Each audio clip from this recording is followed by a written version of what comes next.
Rapides Primary Healthcare Center is your federally qualified community healthcare center and is located at 1217 Willow Glen River Road in Alexandria. They are now accepting new patients.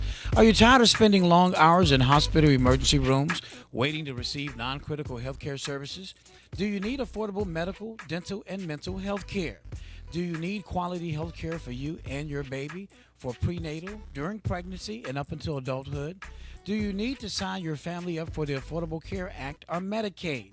Then look no further than Rapides Primary Healthcare Center. It is the affordable, timely answer to all your family's healthcare needs.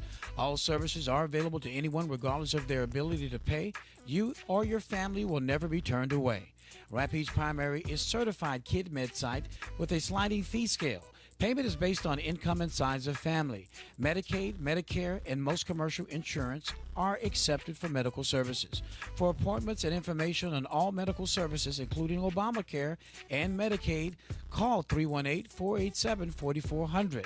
That's 318-487-4400. Rapides Primary Healthcare Center, a new beginning in quality health care and a proud impact partner of the Eyes Open Radio Network. While many residents in Louisiana are now able to receive one of the COVID vaccines, there are some of you who have concerns, like if they're safe or have side effects. The Louisiana Department of Health understands this, and it's why they created the covidvaccine.la.gov website.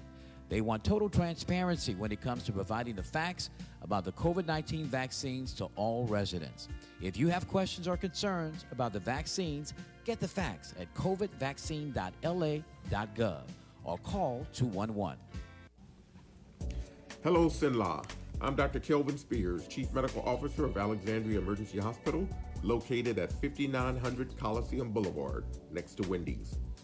Our mission at Alexandria Emergency Hospital is to provide our patients, both adults and children, with the best possible healthcare experience, with short wait times and a relaxing environment. Alexandria Emergency Hospital is open 24/7, 365. We have board-certified doctors available for expert pediatric and adult care for both inpatient and ER services. We can provide outpatient services like MRI, X-ray, ultrasound, and CT scans. We have a clinical lab and on-site pharmacy and can facilitate inpatient stays through our state-of-the-art hospital rooms. For more information about our services, you can give us a call at 318-386-8110. That's 318-386-8110. Or visit us online at www.alexandriaer.com. Again, I'm Dr. Kelvin Spears. And remember, for all your emergency needs, come see us at Alexandria Emergency Hospital, your hometown ER and hospital. Hi, this is Bianca Brown, the Mobile Cincy Lady. Are you looking for a dream job? Well, you need to give me a call today. I'm looking for new recruits to join my team of Cincy consultants. Join Cincy today and get your starter kit for only $99 plus shipping and tax.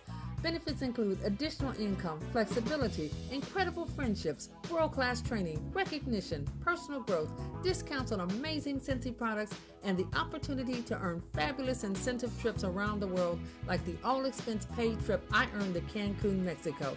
Interested in joining Cincy? Give me a call today at 318-618-1832. That's 318-618-1832.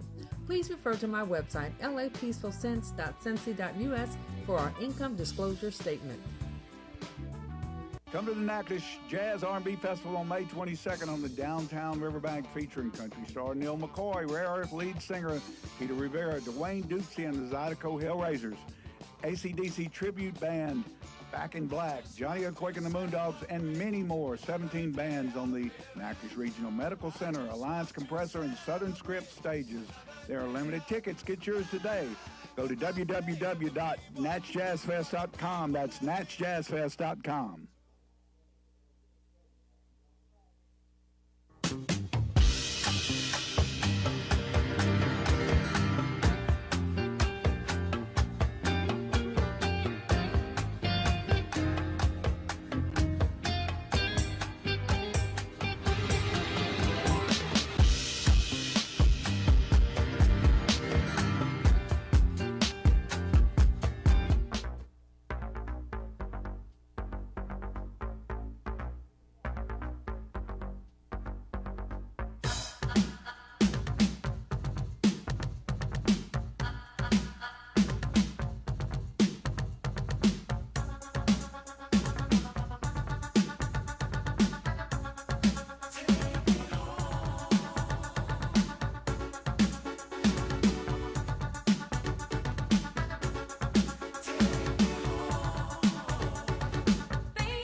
my eyes, I gave our relationship more credit than it deserves. No, it's just that I feel you're rushing me. Okay. Since you don't love me, but don't want to be with me. No, it's not that. It's just that I'm afraid of getting hurt. I don't know. I just keep asking myself, should I really take you home? What do you think?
Hi, I'm Denisha Edwards, City News Manager for the Drum newspaper in Ponchatoula and Baton Rouge.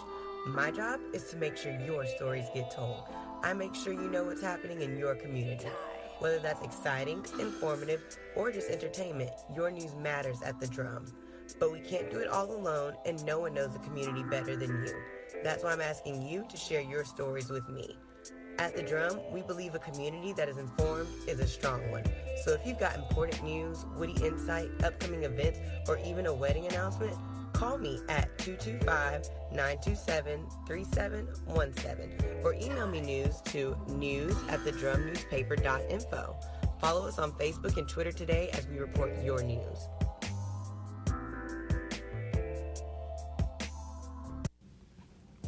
Hello, Sinla. I'm Dr. Kelvin Spears, Chief Medical Officer of Alexandria Emergency Hospital, located at 5900 Coliseum Boulevard, next to Wendy's. Our mission at Alexandria Emergency Hospital is to provide our patients, both adults and children, with the best possible healthcare experience, with short wait times and a relaxing environment. Alexandria Emergency Hospital is open 24/7, 365. We have board-certified doctors available for expert pediatric and adult care for both inpatient and ER services. We can provide outpatient services like MRI, X-ray, ultrasound, and CT scans. We have a clinical lab and on-site pharmacy and can facilitate inpatient stays through our state-of-the-art hospital rooms.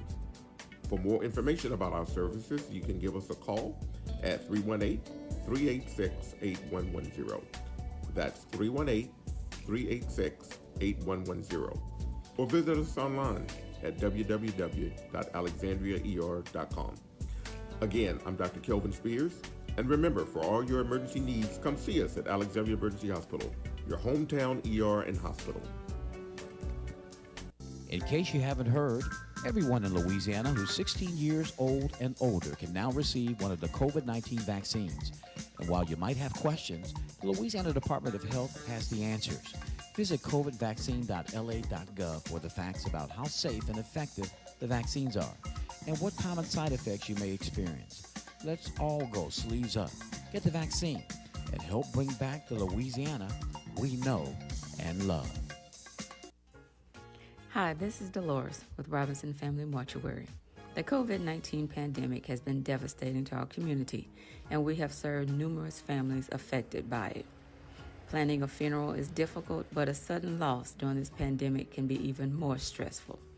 Robinson Family Mortuary can help ease your stress and serves all of Central Louisiana, including Natchitoches, Oakdale, Marksville, Leesville, Fort Polk, and most every parish in the entire state.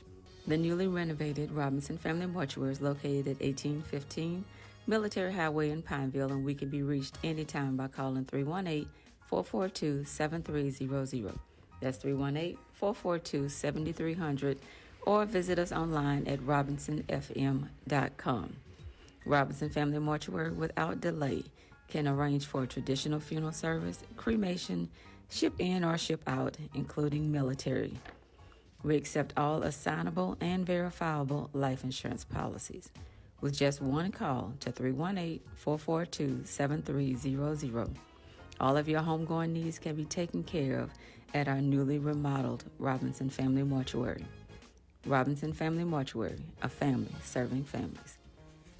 Hey y'all, spring is here and you're ready to get out and celebrate. Here's what's happening around the state. June 3rd through 5th, Bugs and Bands in Kickapoo. June 4th through 6th, Beaumange in Gaines and Sicilian Heritage Festival in Independence. June 5th, the Peach Festival in Ruston and Cajun Country Jam in Gonzales. So make your plans to laissez les bon temps rouler. This is Lieutenant Governor Billy Nungesser. Plan your road trip at LouisianaIsATrip.com.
Top of the morning to you. 27 minutes past the hour, Eyes Open News Time. You doing okay this morning, Q? Your favorite day?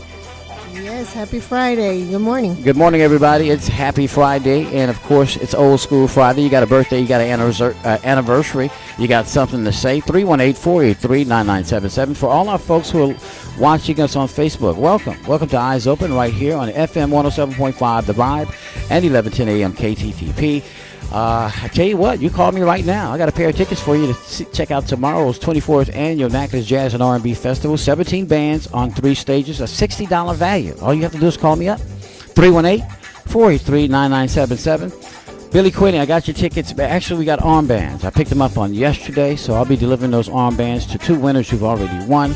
A pair, of course, that'll be going to whoever calls me right now or within the next 30 minutes at 318-483-9977. You might want to wait till after news or we go to this song.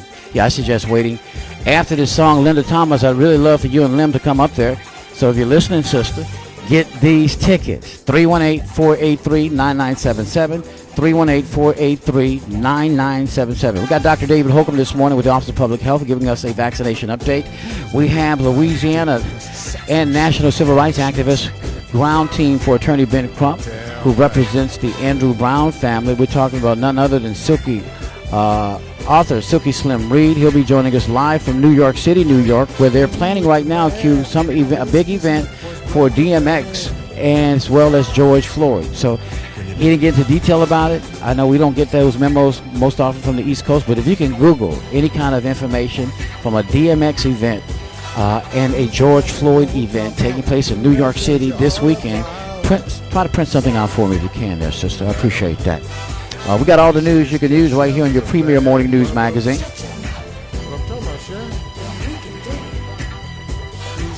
see. This is the national news.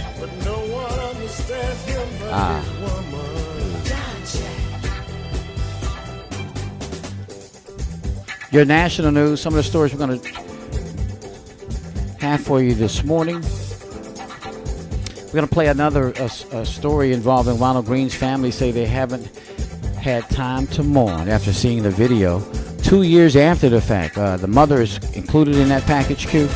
The video raises questions about the 2019 incident. Raises more than questions. We've been telling y'all about it for 2 years. Yeah, and we can imagine now, since the video is out and it's got the Associated Press were able to get it, now national media is jumping on it. We've been covering it since it happened. We've had Arthur Silky Slim Reed talking about it. We've had Ron Haley, one of the assistant attorneys for the family, and we have talked and beat this into the ground. But for the life of me, I can't understand why Black Lives Matter isn't up here really making a big push about this case and so many others. Including the pistol whipping beating of Daquarius Brown, which to this day the city of Alexandria refuses to release the video. We will tell you, you can go ahead and watch that video, not in its entirety, the edited down clean version. But I saw where CNN played the Ronald Green police, and they're using the F words on national TV, not to take away the sting of the vicious attack and just egregious murder at the hands of one black trooper and 6 other white troopers who beat this man to death, tased him to death, and then lied about it. And then the cover-up that ensued by the highest levels in the chain of command at the Louisiana State Police. If this doesn't shake up Governor John Bel Edwards to clean up the state police, how can you expect him to investigate bad police when they had bad police on their force? It ain't going to happen. So it's the same old, same old. And just think about the cases that I've heard about in Bunkie. Bunkie has a pattern in under their chief, Scotty Ferguson, of handcuffing young men and women and then beating them after they're handcuffed. Similar to what we saw on Ronald Green, he was actually beaten, tased after being handcuffed, was already taken into custody and even dragged by the shackles on his feet on the ground, like he was a slave. So this Blue Klux Klan has got to stop. We've had Alexandria police officers, former officers, say right on the air this week that the Alexandria Police Department is infested with members of the Ku Klux Klan. It's real. It's true, whether you believe it or not. And we are hoping that a new chief comes in from outside and cleans this embattled department up, because the mayor refuses to do so. We got all those stories and a whole lot more. Plus this other story in the national news, Q. LAPD looking to an altercation as a possible anti-Semitic hate crime. We'll tell you about that. The pace of vaccinations is down nearly half. We'll tell you the states that are slow to vaccinate that may struggle. Prince William slams the BBC after report finds deceitful methods used to secure Diana interview. Hit that song off for me, Q. Plus your statewide news. You can use murder suspect wanted in Poincare Parish. Baton Rouge officer arrested. Another one arrested. There's not a week that's gone by over the course of the last 2 months, it seems, where a Baton Rouge police officer is arrested. In Alexandria, we don't arrest them. We give them a promotion. 318-483-9977. Man found guilty in 2018 killing an elderly Dillon Springs couple. Jeff Landry has his hand all in the honeypot, receiving $100,000 as a member of a board of his best friend, who's a close Trump political ally. You think? Will Louisiana cut its $300 federal unemployment? I don't think so. 318-483-9977. The first caller at 318-483-9977. Get 2 wristbands to tomorrow's 24th Annual Natchitoches Jazz and R&B Festival. 318-483-9977. Straight up. Good morning.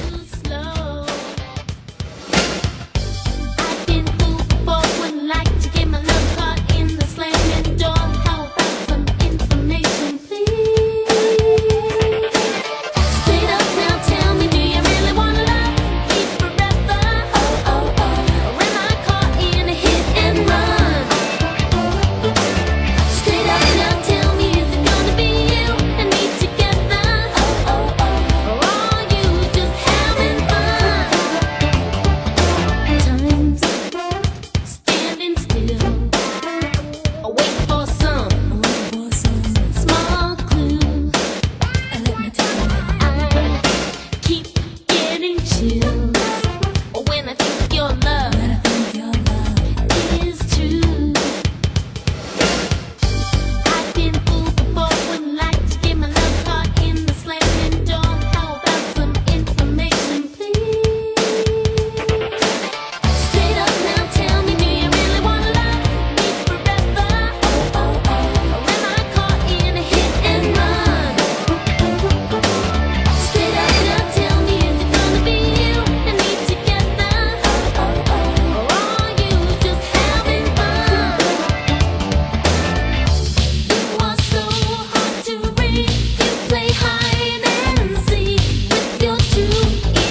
Eyes Open with Tony Brown on FM 107.5 The Vibe and 1110 AM KGTP Alexandria Pineville.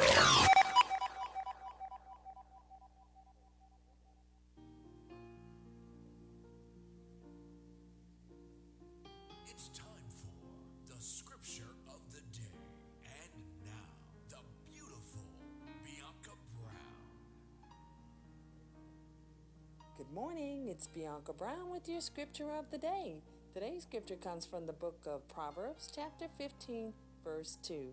The tongue of the wise uses knowledge rightly, but the mouth of fools pours forth foolishness.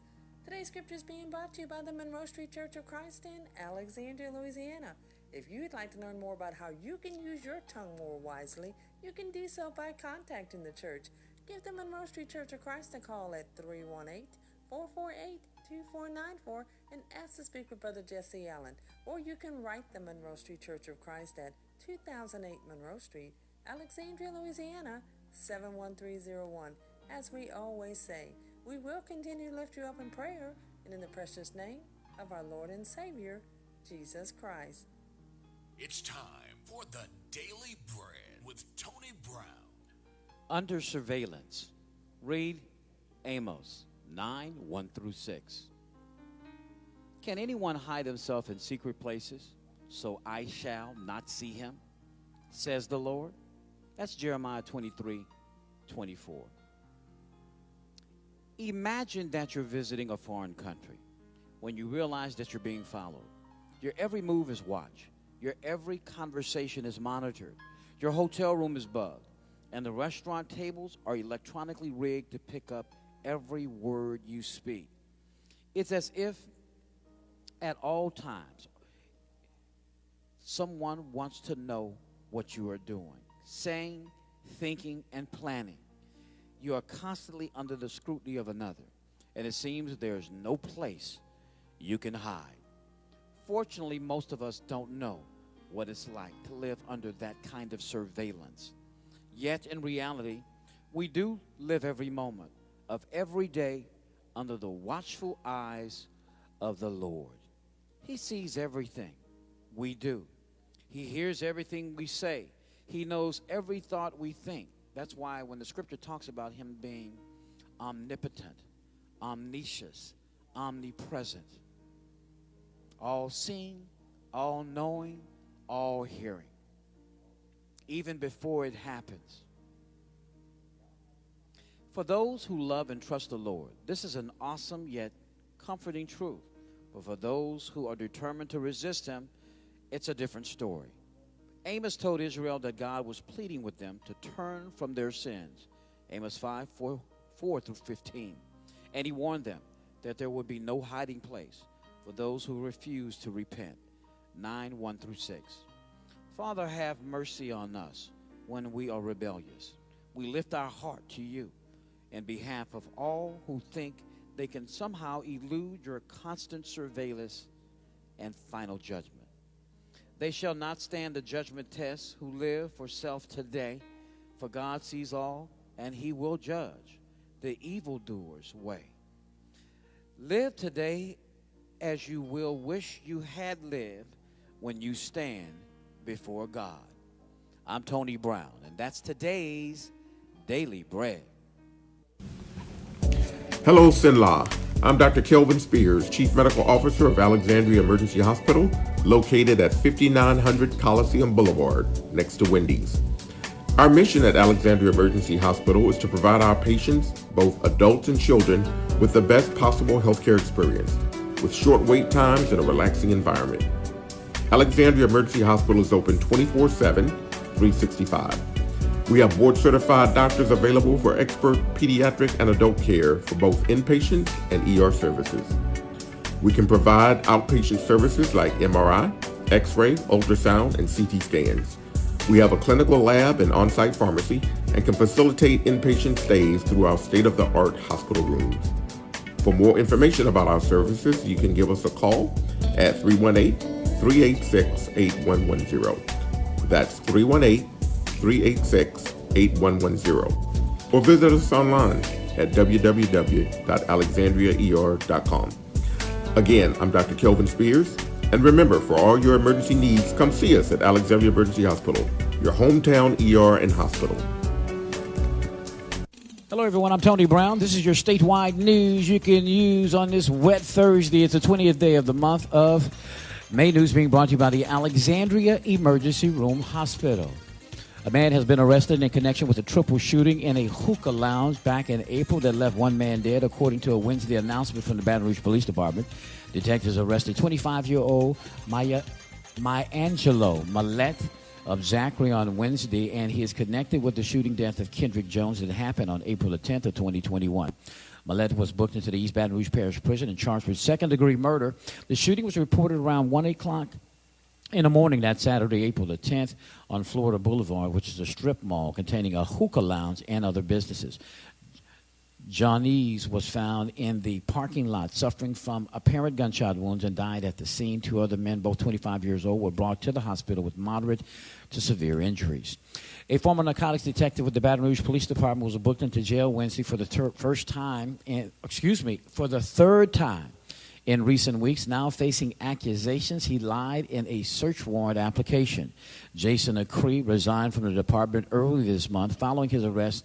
Baton Rouge police leaders announced the third arrest during a news conference Monday, and Acree turned himself in around noon Wednesday. The mounting accusations against him come amid a corruption probe focused on the entire Baton Rouge Police Department's narcotics division, which has come under scrutiny for several reasons, not least being his alleged criminal behavior.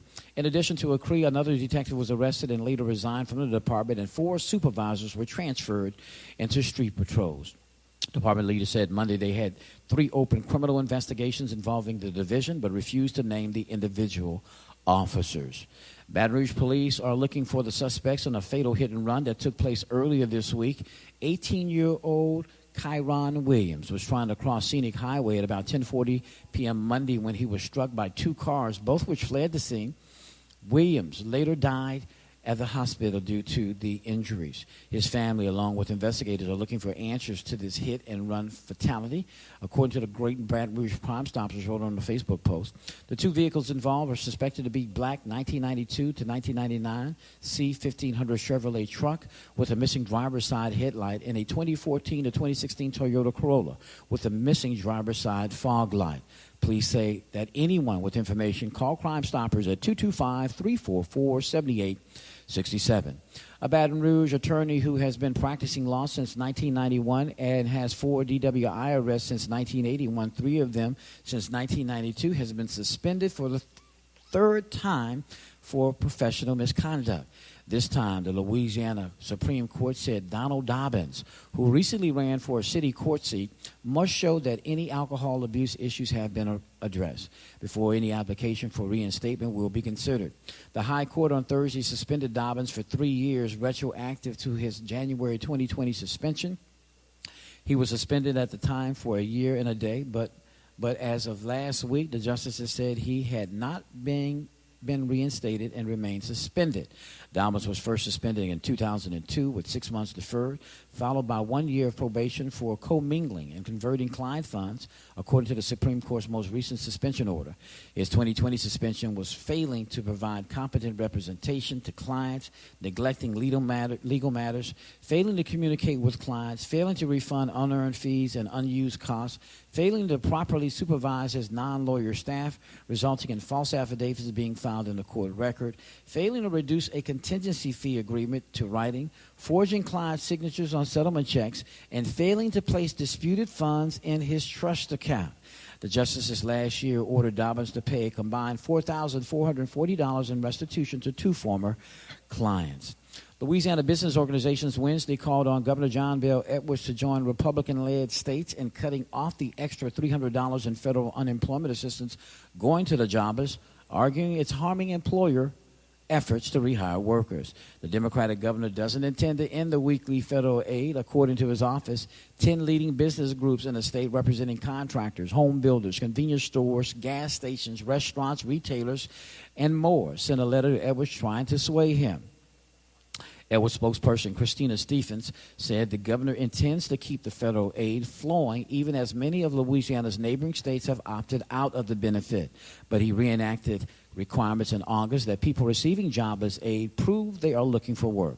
The extra $300 a week in federal assistance available until September comes on top of state unemployment benefits that max out at $247 a week in Louisiana. Louisiana citizens may soon be able to carry concealed handguns without a permit after a bill passed through the House Criminal Justice Committee Wednesday. Opponents of the bill, including a police chief and the Louisiana Conference of Catholic Bishops, called for more education than the optional 1 hour long course that the state police will create. We're not going against concealed weapons or carry. We must believe it has to be supported with education and training, said Mike Knaps of the Louisiana Chiefs Association of Police. The bill, Senate Bill 118, written by Senator Jay Morris, a Republican out of West Monroe, had nothing regarding training when it passed the Senate, but was amended by the House committee to include the optional training. The bill now matches the goal of House Bill 596, written by Representative Brian Foster, the Republican of Thibodaux, who sits on the committee. Fontenot's bill is scheduled for a final vote in the House on Thursday. After lengthy testimony from opponents, Fontenot gave rapid-fire questions to Morris to detail their side of the argument, including that 20 other states have constitutional carry laws and crime has not risen after implementation. The bill states the gun holder may not have a blood alcohol level of 0.5 and must notify any police officer who approaches them. Representative Frederick Jones, a Democrat out of Monroe, said the bill would hurt the black community, given that some blacks believe they are already perceived as threats to law enforcement. Quoting here, I wish you were more sensitive to a third of the state, or more of people who have horrible interactions with police enforcement, Jones told Morris. Nothing to do with them being criminals, nothing to do with them being bad people. They're just in a bad situation. They are a minority dealing with police who would rather pull their guns, and certainly if they have weapons, that puts them in great danger when stopped by police. With storms dropping a massive amount of rainfall on parts of East Baton Rouge earlier this week, residents without flood insurance who unexpectedly found water in their homes may be wondering when or if help will arrive in the form of federal dollars.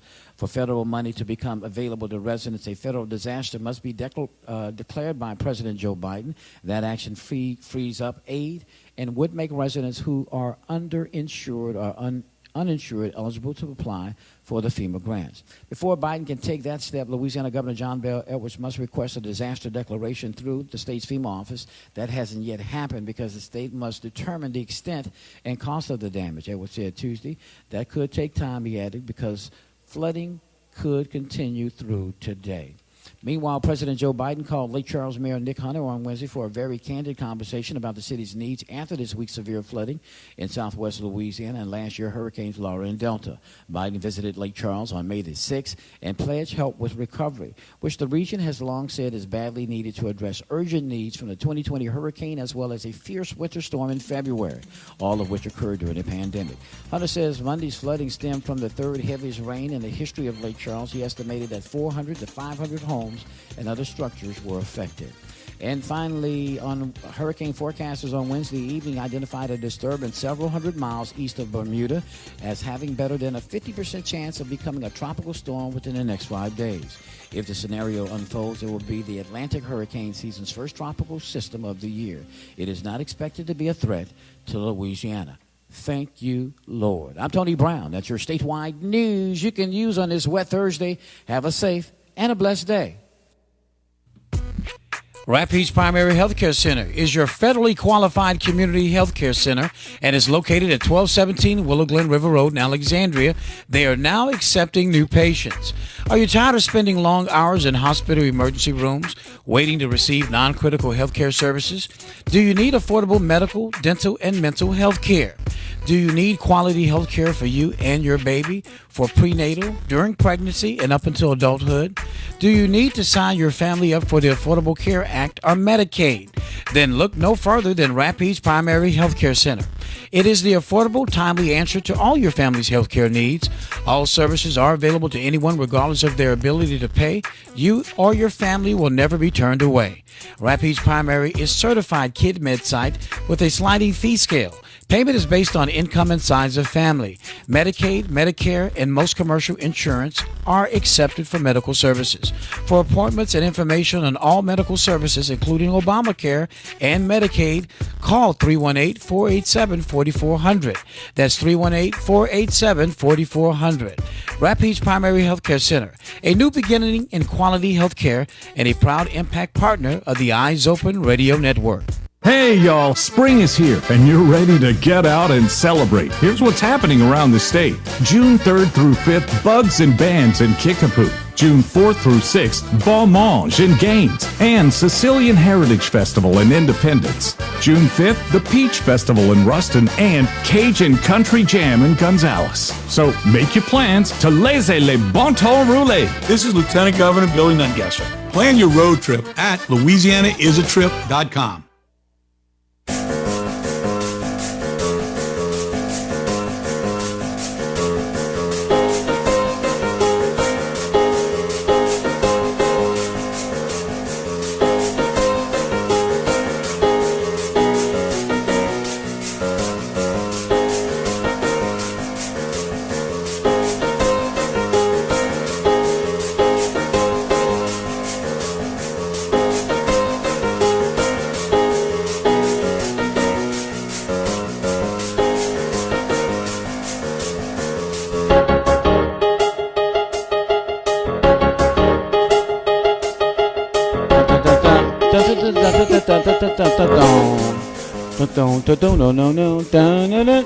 Yeah, we're back right here on your premier morning news magazine. Time for this is the last day of school, right, kid? Are they already out of school? It was Wednesday. Okay, so they're out for the summer, and of course, y'all know Caden advanced to the 4th grade. We're so proud of him. He's excited. What are we gonna do this summer? What's the one thing you could tell me that you're looking forward to doing this summer, Caden? Go to the beach. Nice. And when you go to the beach, what do you do at the beach? Maybe play with the ball. In the sand. And then, of course, we're going to have some swimming lessons this summer. So we got to wrap up our swimming lessons. I know you already know how to swim. But, you know, we're going to go from beginner swimming to intermediate swimming. So we're looking forward to doing that. Bring you to the house. And you like swimming lessons? Yes. I know you do because you're getting better at it. I remember when you first started, though. When I first started, he didn't want no parts of that water. But we've gotten over the last 2 years, we've gotten more comfortable. Teach your children how to swim. It is a life-saving measure in Louisiana that's filled with water everywhere we go. Teach them how to swim. And parents, particularly women, don't pass on that fear of swimming to your children. Make sure you send them to swimming lessons. Or call me. Call me. I can arrange some private swimming lessons for those who don't have the resources. I'd be willing to do that. Get about 4 or 5 kids, take them to my neighbor's pool cue, and teach them how to swim. Yeah, I want to save some lives and help them be able to save themselves when they fall in a gully or something like that. Okay, let's go to the kids' prayer. Caden's have a ball over here. Let's pray. Let us pray. Dear God, please help me find good things to think about, no matter what's happening. Amen. Amen. That's good advice, Caden. I appreciate that. Boy, you doing a Ninja Turtle song? Oh, you so silly, boy. Okay, get on down, silly Billy. All right, well, let's go to Alex Donato, a meteorologist with the National Weather Service out of Lake Charles, Louisiana. Forecasters are now tracking 2 disturbances, one in the Gulf of Mexico and the other in the Atlantic Ocean on Thursday evening, just hours after the federal officials said they expect this upcoming hurricane season to be more active than normal. Hey, Alex, how you doing today? Hi, good. So how active of a season are we going to get? They're predicting that we'll have a worse season than last year. You know, last year we had about 5 hurricanes make their way to Louisiana alone. Right, yes. We are expecting a greater than usual season, both in terms of tropical storms, hurricanes, as well as major hurricanes in the Atlantic Basin. All right, Alex, I'm going to need you to speak up just a little bit. Just a little bit so folk can hear you, okay. So the more active season, let's talk about what's in the Gulf of Mexico right now. Yes, so there is a disturbance in the Gulf of Mexico right now. There's about a 20% chance of development within the next 5 days. Due to, the sea surface temperatures this time of year, it isn't expected, if it does develop, to be anything more than a tropical depression, possibly a tropical storm, and it is heading towards southeast Texas. Wow. At its current trajectory, what is the cone of uncertainty? You're looking at the Golden Triangle, Houston area, or are we talking about Southwest Louisiana, Cameron, Lake Charles area as well? Yeah, I mean, as of right now, it is still early, but generally it's heading towards Southeast Texas, so anywhere from Brownsville through the Houston area and Beaumont area is the current expectations. All right. Let's take a look at our forecast for the day. And, of course, after the record amount of water that we got earlier this week has been, precipitation has been problematic the entire week. And we're hoping that after the day, certainly those folk where you are in Lake Charles can get some relief. Is that going to be the case? Right, yes. So we are expecting still some showers and thunderstorms today with accumulations in the 1 to 1.5 inch range for much of central Louisiana. These chances will eventually taper off this evening, and a drier pattern is expected going into early next week. Okay, and as we take a look at the forecast for this weekend, particularly tomorrow, where they're going to have the Natchitoches Jazz and R&B Festival, are we looking for a wonderful day on tomorrow? Yeah, we are expecting drier conditions. Mostly cloudy skies, though, will be expected, and possibly a chance of rain early in the day on Saturday. Okay, that's here in central Louisiana as well? Yes. Okay, how much rain? Because I'm going up there. Me and my wife, she's going to work, and I just want to kind of know how to prepare for it. Yeah, over this weekend, accumulations wouldn't be much, possibly, a quarter of an inch. Generally, the precipitation chances will be early in the day. Okay, and then later it's going to be, what kind of temperature are we looking at tomorrow? Temperatures will be in the 80s. 80s? Okay, nice. I can take that. Low humidity or what? High humidity still. Okay, so dress appropriately. So it's going to be a nice summer day tomorrow after the little drizzle we get earlier that day. Right. And of course, on the first day of the week, the Lord's Day, how are we looking? I'm sorry, could you repeat that? And on the first day of the week, the Lord's Day, how are we looking on Sunday? Yeah, so we are looking conditions to continue to clear out. Skies will be in the partly cloudy to mostly cloudy range, and temperatures will be in the upper 70s to low 80s. Good stuff, Alex. You have a great day and enjoy a beautiful weekend, okay? All right, you too.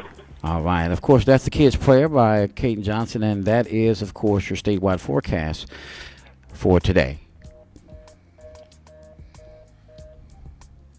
All right, let's go straight to the news. The family of Ronald Green, whose death 2 years ago is being revealed or relived this week via a new public video from the encounter with Louisiana State Police. We've been talking about it for nearly 2 years. We've been talking about it, local media not so much. But let's hear the very latest on what's coming out from, I think, the family, and even the mother may very well be in this piece. From the initial confrontation on body cam footage, the officers appear to be acting aggressively toward Ronald Green, even though Green himself seems to comply with them. Okay. Green is clearly under extreme stress and says he's scared. I'm scared.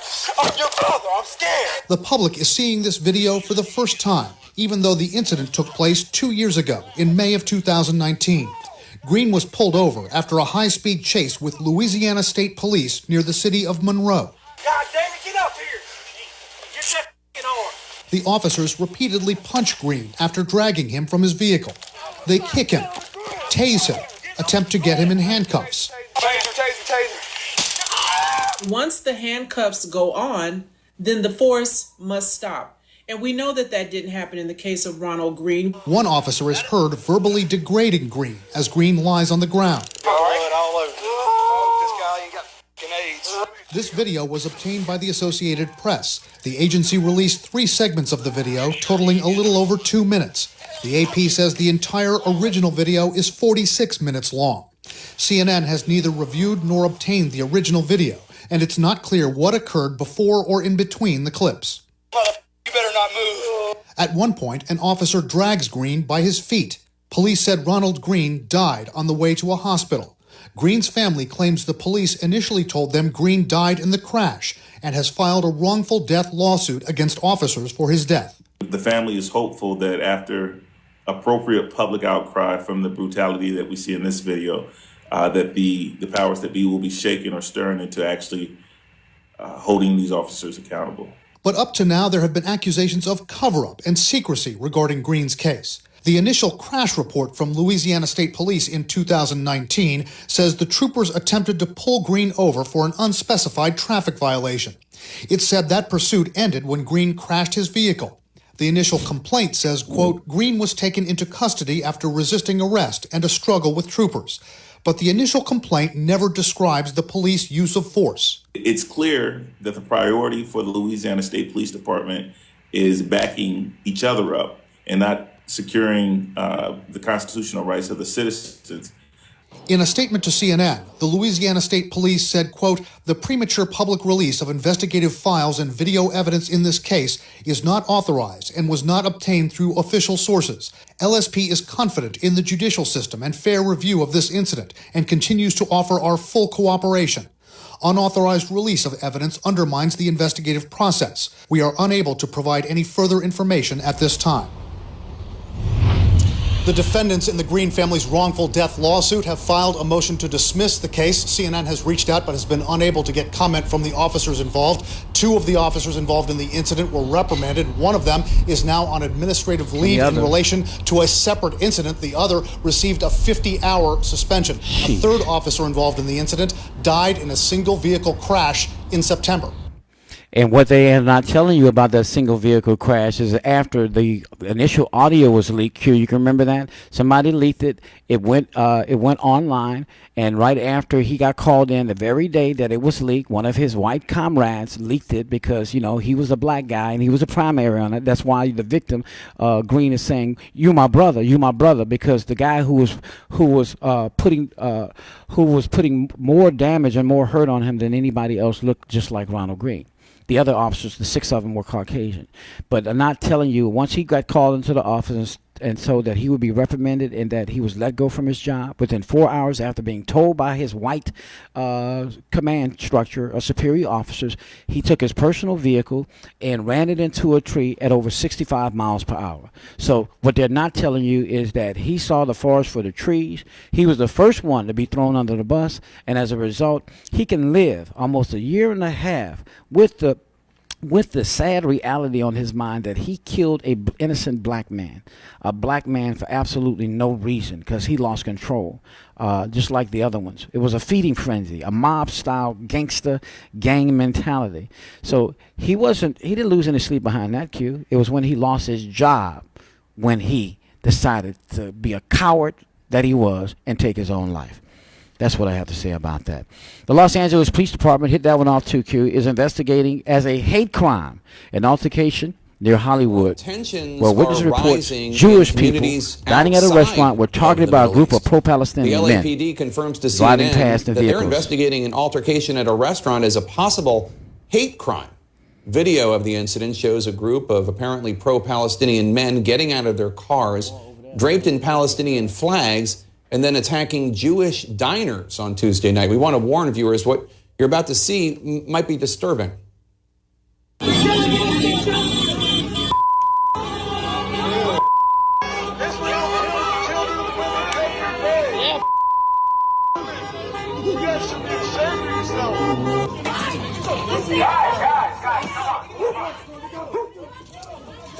I'm not sure what you could discern through the beeping, but you might have heard one of those men say, Israel kills children. A woman eating at that restaurant told CNN that the men were also yelling, quote, dirty Jew, death to Israel. CNN's Nick Watt joins us now from outside that restaurant. Nick, what else are you hearing, and what is the LAPD saying about this hate crime? All right, and of course, well, bring him up, Q. Let's hear what he got to say. Altercation, Jake, but they say for now, they confirm to us that this incident is being investigated as a potential hate crime. That, they say, could change as the investigation rolls on. But the mayor of Los Angeles tweeted very unequivocally. He said that this was an organized anti-Semitic attack, and he said we will respond with the full force of the law. Now, this incident left 5 people with minor injuries. 3 suspects, we are told, left in a Jeep. But obviously, it is what was potentially said that is also of great concern here. Now, in the video, you can see some cars driving along this street, horns being peeped, flags, Palestinian flags. And as you mentioned, we do hear one man say Israel kills children and women every day. Then some curses are thrown back at them from the sidewalk. Then this altercation begins. Now, one woman told us that she heard the words dirty Jew. She said bottles were being thrown. at the people dining outside. One person was asking who's Jewish. Another woman said that she fled inside and heard people saying F Israel, F Jews. She says that she eats at that restaurant. Boy, Louisiana is filled with hate that they would bring the war that's currently being fought right there in the Gaza Strip all the way to Hollywood, California. Eyes Open News Time. It's 7 minutes past the hour. 7 minutes past the hour. We apologize for being a tad late. Good morning. This is Eyes Open with Tony Brown on FM 107.5 The Vibe and 1110 AM KGTP Alexandria Pineville.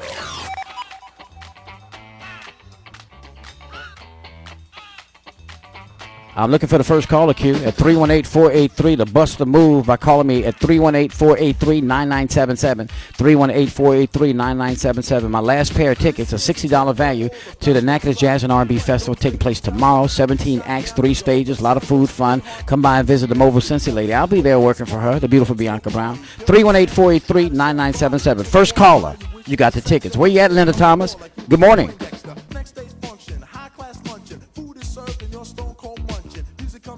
Start to dance, but then you ate so much you nearly split your pants. A girl starts walking, guy starts gawking, sits down next to you and starts talking. Says she wanna dance cause she likes the groove, so come on fatso and just bust the move.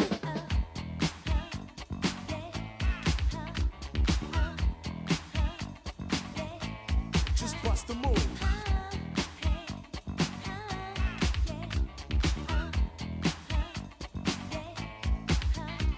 You're on a mission and you're wishing someone could cure your lonely condition. Looking for love in all the wrong places. No fine girls, just ugly faces. From frustration, first inclination is to become a monk and leave the situation. But every dark tunnel has a light of hope, so don't hang yourself with a celibate rope. New movie showing, so you're going. Could care less about the 5 you're blowing. Theater gets dark just to start the show. Then you spot a fine woman sitting in your row. She's dressed in yellow. She says hello. Come sit next to me, you fine fellow. You run over there without a second to lose. And what comes next? Hey, bust the move.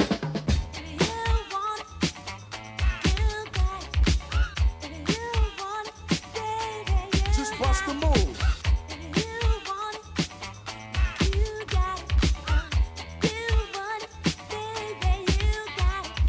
In the city, ladies look pretty. Guys tell jokes so they can seem witty. Tell a funny joke just to get some play. Then you try to make a move and she says no way. Girls are faking, goodness saking. They want a man who brings home the bacon. Got no money and you got no car, then you got no woman. And there you are. Some girls are sadistic, materialistic. Looking for a man makes them opportunistic. They're lying on the beach perpetrating a tan so that a brother with money can be their man. So on the beach you're strolling, real high rolling. Everything you have is yours and not stolen. A girl runs up with something to prove, so don't just stand there, bust the move.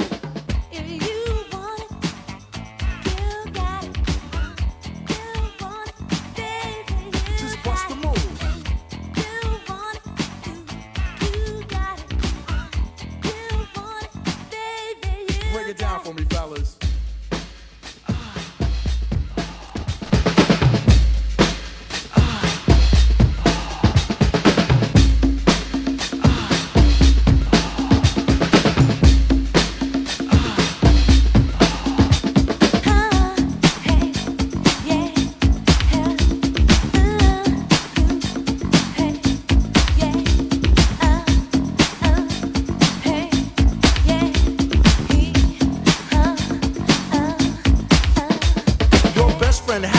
Has a brother Larry. In 5 days from now he's gonna marry. He's hoping you can make it there if you can, cause in the ceremony you'll be the best man. You say neato, check your libido, and roll to the church in your new tuxedo. The bride walks down just to start the wedding, and there's one more girl you won't be getting. So you start thinking, then you start flicking. A bridesmaid looks and thinks that you're winking. She thinks you're kinda cute, so she winks back, and now you're feeling really firm cause the girl is stacked. Reception's jumping, bass is pumping. Look at the girl and your heart starts thumping. Says she wanna dance to a different groove. Now you know what to do, G, bust the move.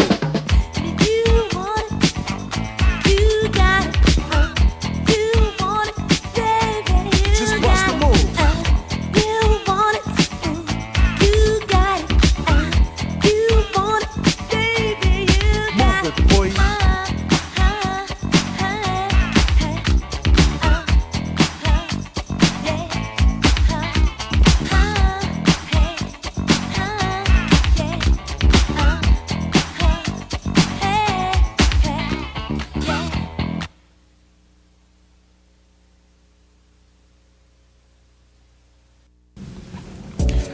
Hello, Sinlaw.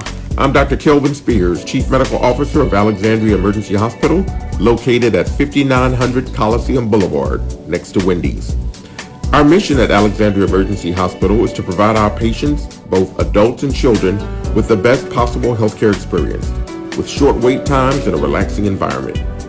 Alexandria Emergency Hospital is open 24/7, 365. We have board-certified doctors available for expert pediatric and adult care for both inpatient and ER services. We can provide outpatient services like MRI, X-ray, ultrasound, and CT scans. We have a clinical lab and on-site pharmacy and can facilitate inpatient stays through our state-of-the-art hospital rooms. For more information about our services, you can give us a call at 318-386-8110. That's 318-386-8110. Or visit us online at www.alexandriaer.com. Again, I'm Dr. Kelvin Spears. And remember, for all your emergency needs, come see us at Alexandria Emergency Hospital, your hometown ER and hospital. My name is Roy Brown. I'm the manager of Bargain Box. We have new and used furniture, appliances, mattresses, dining room sets, and different other items throughout the store. We also have clothing on consignment. We're open from 10 to 5:30, Monday through Friday, and 10 to 3 on Saturday. We're on Military Highway in Trotters Plaza, and I would just love to invite y'all to come visit. Hi, this is Bianca Brown, the Mobile Cincy Lady. Are you looking for a dream job? Well, you need to give me a call today. I'm looking for new recruits to join my team of Cincy consultants. Join Cincy today and get your starter kit for only $99 plus shipping and tax. Benefits include additional income, flexibility, incredible friendships, world-class training, recognition, personal growth, discounts on amazing Cincy products, and the opportunity to earn fabulous incentive trips around the world like the all-expense-paid trip I earned to Cancun, Mexico. Interested in joining Cincy? Give me a call today at 318-618-1832. That's 318-618-1832. Please refer to my website, lapeacefulsense.cincy.us, for our income disclosure statement. Hi, this is Dolores with Robinson Family Mortuary. The COVID-19 pandemic has been devastating to our community, and we have served numerous families affected by it. Planning a funeral is difficult, but a sudden loss during this pandemic can be even more stressful. Robinson Family Mortuary can help ease your stress and serves all of Central Louisiana, including Natchitoches, Oakdale, Marksville, Leesville, Fort Polk, and most every parish in the entire state. The newly renovated Robinson Family Mortuary is located at 1815 Military Highway in Pineville, and we can be reached anytime by calling 318-442-7300. That's 318-442-7300. Or visit us online at robinsonfm.com. Robinson Family Mortuary, without delay, can arrange for a traditional funeral service, cremation, ship in or ship out, including military. We accept all assignable and verifiable life insurance policies. With just one call to 318-442-7300, all of your homegoing needs can be taken care of at our newly remodeled Robinson Family Mortuary. Robinson Family Mortuary, a family serving families. There's been a lot of talk about the side effects of COVID-19 vaccines. Some people have experienced mild to moderate pain or swelling in their arms where the shot was given, fever, chills, tiredness, and or headaches. These are normal and a positive sign that your body is building protection against the coronavirus. If you're 16 years old or older, visit covidvaccine.la.gov to find out where you can get one of the COVID-19 vaccines and help bring back Louisiana.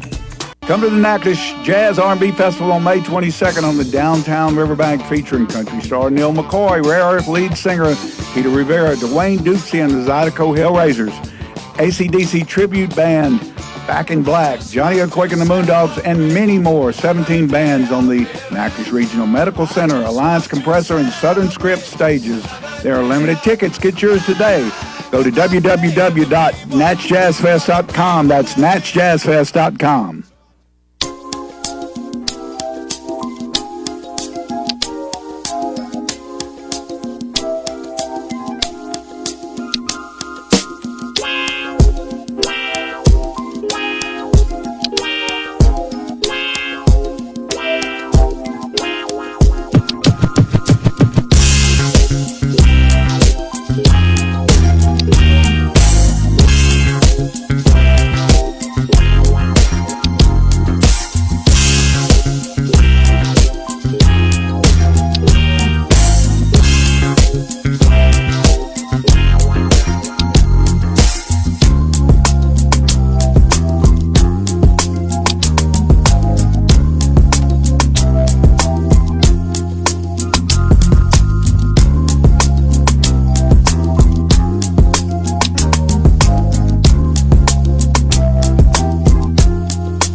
we're back right here on your premier morning news magazine on this, thank God it's Friday. For many, a nationwide return to normalcy from the COVID-19 pandemic is expected to accelerate into the summer as more businesses and state governments prepare for a large-scale reopening. Sports stadiums are filling up, mask mandates are being shed, and travel and tourism industries anticipate a rebound, with cruise lines planning for passengers once again. Health officials have pointed out, though, however, that such successes are largely contingent on getting the U.S. fully vaccinated as quickly as possible. And right now, the rate of vaccination is actually slowing.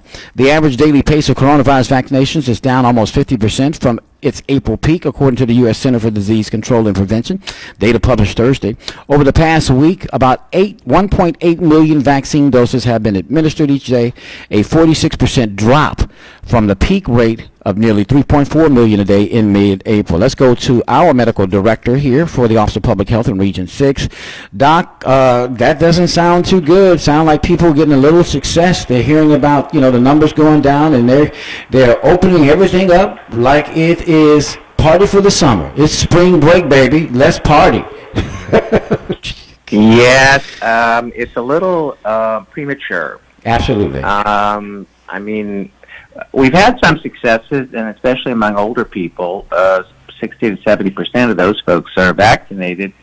And we've talked about this. But the hospitalizations and the people that are coming into hospitals, which has been a kind of a steady little low burn there, are mostly younger. I mean, they're younger, meaning in their 30s, 40s, and not in their 70s and 80s. Mm-hmm.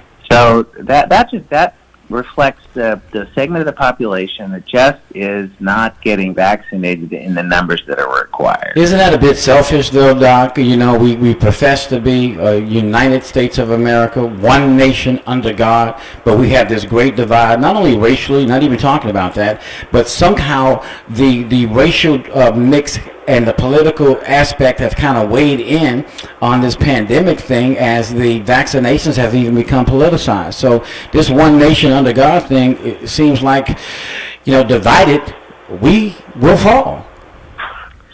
Well, division in the United States has occurred in the past. We had a terrible civil war that cost hundreds of thousands of lives. Yeah. So division is not new to the United States, but it seems so odd that this is about something that is for your health, and so they are working on incentives, and I think that's not a bad thing. But it seems just paradoxical that you have to incentivize people to do the right thing. Absolutely. So how do we look this week as it pertains to the younger people getting the vaccination? Well, we did have some. We did about 200 shots at the shelter on Wednesday, and some of those were repeats, second doses. But there were people, parents who brought their kids in, and that was a really good sign. We just needed to have about 1,000 more of them. Wow. The summer is here. People will be vacationing. I've called my vacation broker, and places are getting filled up. It's hard to even get a place. Beach spots are going to be hot this summer. What is your advice to people contemplating going outside of the state or even outside of the country to vacay this summer? Well, I think people there's this terrible pent-up demand to travel. And it's perfectly understandable, but your safest route for that is to get vaccinated. So, if you're traveling with children that are 12 and above, get them vaccinated too. So it's all about vaccination. And by September, we hope to have vaccines for kids down through who knows, maybe 6 months. And that's really the secret. So people are acting as if this is done, and it's really not, because it's percolating around in younger people, and it gives every opportunity to form these variants, one of which is going to be bad. So that's the real danger. Okay. At what point can we start thinking about, for those who have followed the corrective and medical measures to get the vaccination, at what point can we start preparing ourselves to get the booster shot? Because I understand Pfizer is ready to hit the ground with that in the coming months. Yeah, this is almost inevitable, and they're talking about doing that after a 12-month interval or whatever. And the reason is they're just beginning to see how long you have full vaccination effects, and they have established first it was 90 days, then it was 6 months, and it's kind of extending out there, but they're pretty sure that a booster will be required at some point, and that's kind of discouraging to people who've done the right thing, because they say, I did the right thing and I still have to get a shot. But we get an annual flu shot, and that's our expectation. And I suspect that COVID is not going anywhere, and it's just going to percolate around, and this is just going to be one of the things that we get vaccinated against in the future annually. Doc, always a pleasure. Thank you for the update, my friend. You have a great weekend. Hold on one quick second, Doc. I got to ask you something off air, okay? Well, with the 22nd, tomorrow we have a big event over in Wardville, in Pineville. Okay, well, tell me about that. Well, between 10 and 3, they have some kind of fun day or something over there. And so we have a vaccination set up over there. So Wardville, it's on the walking trail on Prince Street.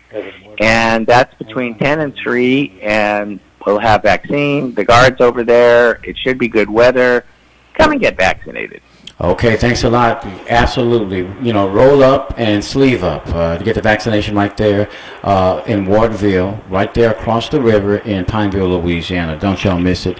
Again, folks, more eyes open when we come back. Thanks, Doc. That's Dr. David Hope with the Office of Public Health, the Medical Director for Region 6. We're back right after this.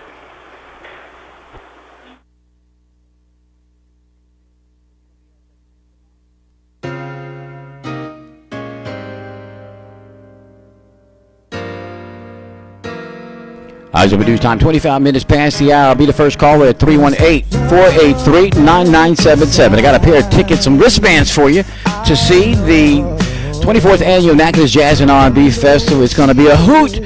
17 bands on 3 stations. They have Estelle Brown, who actually performed live with the King of Rock and Roll as well as the Queen of Soul. She'll be performing with Johnny Earthquake and the Moondogs.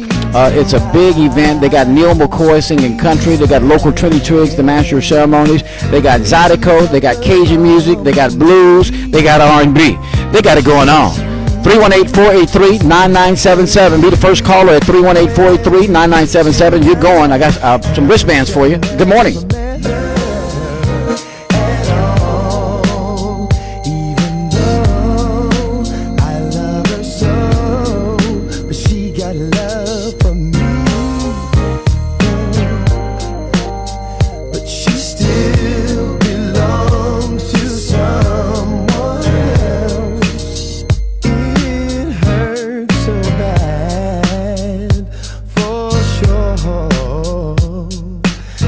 She wants to be with me, but she cannot be.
but she still belongs to someone else. I wish I never met her at all. Oh, I wouldn't hurt so much inside.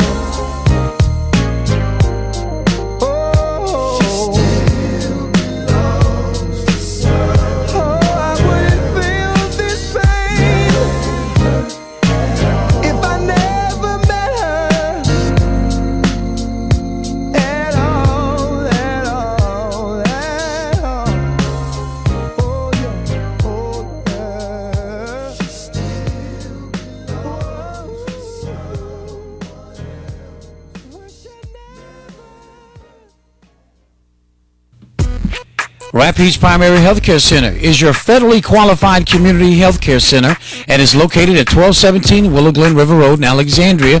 They are now accepting new patients. Are you tired of spending long hours in hospital emergency rooms waiting to receive non-critical healthcare services? Do you need affordable medical, dental, and mental health care? Do you need quality health care for you and your baby for prenatal, during pregnancy, and up until adulthood? Do you need to sign your family up for the Affordable Care Act or Medicaid? Then look no further than Rapides Primary Healthcare Center. It is the affordable, timely answer to all your family's health care needs. All services are available to anyone regardless of their ability to pay. You or your family will never be turned away. Rapides Primary is certified Kid Med site with a sliding fee scale. Payment is based on income and size of family. Medicaid, Medicare, and most commercial insurance are accepted for medical services. For appointments and information on all medical services, including Obamacare and Medicaid, call 318-487-4400. That's 318-487-4400. Rapides Primary Healthcare Center, a new beginning in quality health care and a proud impact partner of the Eyes Open Radio Network. This is Eyes Open with Tony Brown on FM 107.5 The Vibe and 1110 AM KGTP Alexandria Pineville. Hello everyone, I'm Tony Brown. This is your statewide news you can use on this. Thank God it is Friday. It's the 21st day of the month of May. News being brought to you by the Alexandria Emergency Room Hospital, and hope to see you at the Mobile Cincy Ladies booth at the 24th annual NACA Jazz and R&B Festival taking place tomorrow, Saturday, the 22nd. Come by and say hello to the beautiful Bianca Brown. We're going to start where a murder suspect wanted in Point Coupee Parish took his own life Thursday at the Alamo Plaza Motel on Florida Boulevard in Baton Rouge, according to the Point Coupee Parish Sheriff's Office. 57-year-old James Ray Giroux was holed up at the hotel when the Louisiana State Police Task Force surrounded the building in attempts to arrest him. According to Point Coupee Sheriff Renee Thibodeau, once officers began trying to negotiate with him, he killed himself with a rifle. Giroux was accused of shooting a 54-year-old woman believed to be his girlfriend and a man she was renting his house from, killing her and injuring him. Thibodeau said his investigators believe Giroux fled to Mississippi after the attacks before coming to the motel, where they say he stayed for about 2 nights. Giroux, a Livingston Parish resident, had been wanted for first-degree murder, attempted first-degree murder, and many other charges. A Baton Rouge police officer was booked into jail early Thursday after his wife told investigators she fled their apartment in fear when he became physically abusive during an argument at one point, using a tactical hold to keep her pinned to the ground. The woman told investigators he had been abusive twice before, but she chose not to report the incidents because he could end up losing his job. 41-year-old David McCauley faces a count of domestic abuse battery. He served with the Baton Rouge Police Department for 3 years, most recently in uniform patrol, according to the department. He said McCauley was already on administrative leave at the police department at the time of his arrest, pending the outcome of an internal investigation. Officials declined to provide details about the potential policy violations that prompted that ongoing probe. McCauley will remain on paid leave after his release from jail. Criminal charges constitute one of the most serious policy violations that typically result in termination from the department. A jury on Thursday found the former tenant of an elderly Denham Springs couple guilty in their 2018 slaying. 48-year-old Michael Collins now faces 2 mandatory life sentences for the first-degree murders of 72-year-old Eugene Frank Gurley and his wife, Patricia, she's 70, or was 70, who were found beaten to death back on October the 31st of 2018 in the building of their company, National Pool Builders Incorporated. Prosecutors eschewed seeking the death penalty against Collins, who pled not guilty. His sentencing is scheduled for Monday. The close relationship between Attorney General Jeff Landry and his top political ally, Shane Guidry, recently added a new layer. Landry took a spot on the board of Guidry's oil services firm, Harvey Gulf. Landry reported making between $50,000 and $100,000 last year in an independent board member for Harvey Gulf LLC. In his annual personal financial disclosure filed this month with the Louisiana Board of Ethics, the company does not appear on Landry's disclosures for previous years. The newly disclosed business relationship is one of several close ties between the Attorney General and Guidry, who is among Landry's top political donors and a close friend.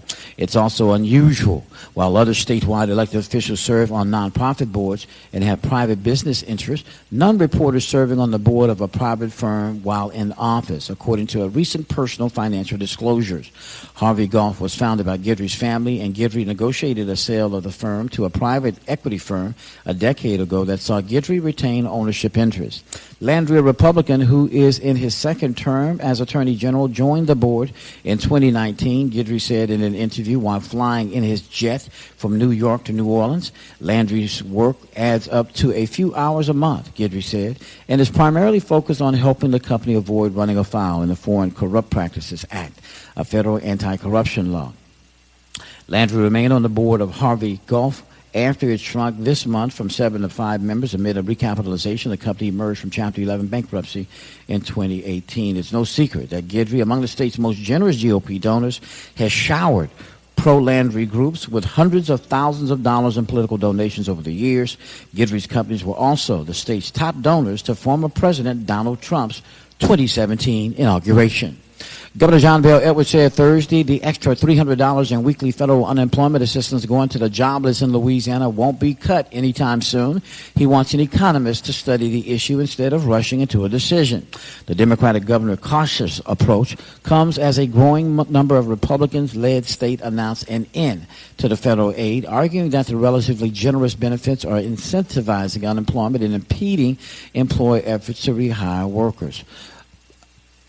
Experts on the opposite side of the fence says all employers have to do is pay workers a livable wage. Many of them, of course, are making finally a livable wage, collecting unemployment because of the national increase added to the states already. Very low, lowest in the country, allotment for unemployment benefits. Edwards said he's reluctant to lift the benefits, which expire in September, without empirical state-level research on the impact it could have.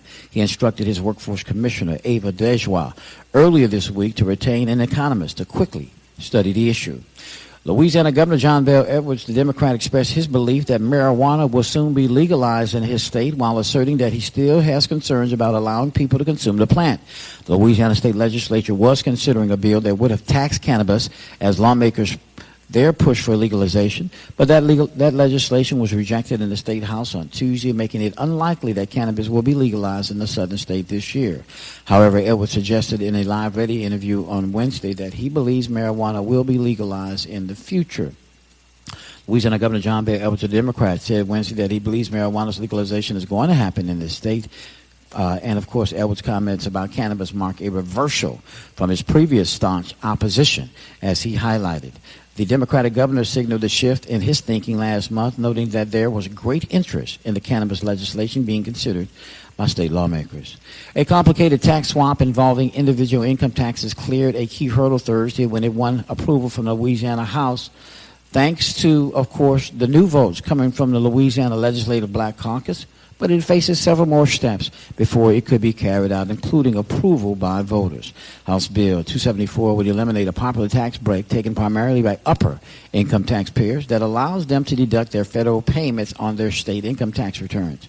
In exchange, all taxpayers would pay state taxes at lower rates, although the top rate would drop the most. Tax experts have sought the change for years, saying it would simplify Louisiana's tax system while making living and investing in the state more attractive because of the lower rates.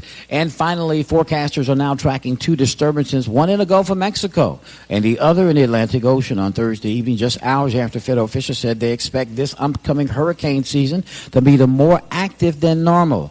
The disorganized area of thunderstorms in the Gulf could bring heavy rains to southeast Texas and southwest Louisiana, the National Hurricane Center said. Meanwhile, the other low-pressure system is near Bermuda and not a threat to our state.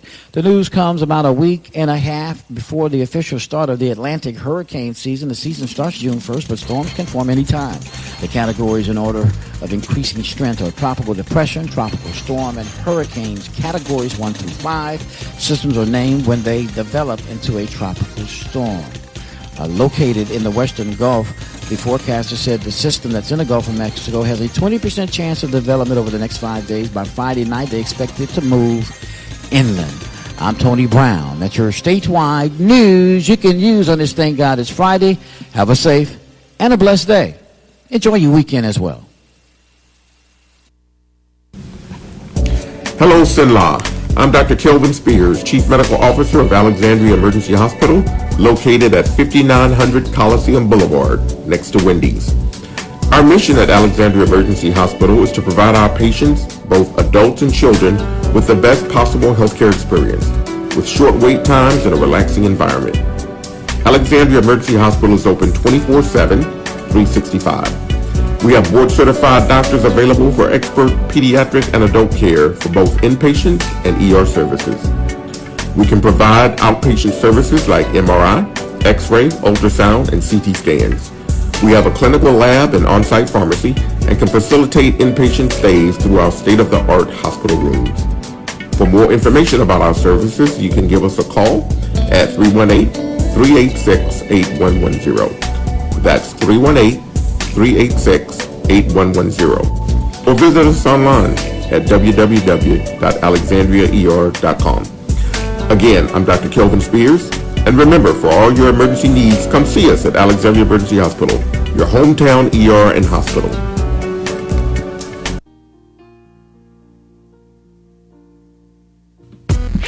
Rapides Primary Healthcare Center is your federally qualified community healthcare center and is located at 1217 Willow Glen River Road in Alexandria. They are now accepting new patients. Are you tired of spending long hours in hospital emergency rooms waiting to receive non-critical healthcare services? Do you need affordable medical, dental, and mental health care? Do you need quality health care for you and your baby for prenatal, during pregnancy, and up until adulthood? Do you need to sign your family up for the Affordable Care Act or Medicaid? Then look no further than Rapides Primary Healthcare Center. It is the affordable, timely answer to all your family's healthcare needs. All services are available to anyone regardless of their ability to pay. You or your family will never be turned away. Rapides Primary is certified KidMed site with a sliding fee scale. Payment is based on income and size of family. Medicaid, Medicare, and most commercial insurance are accepted for medical services. For appointments and information on all medical services, including Obamacare and Medicaid, call 318-487-4400. That's 318-487-4400. Rapides Primary Healthcare Center, a new beginning in quality health care and a proud impact partner of the Eyes Open Radio Network.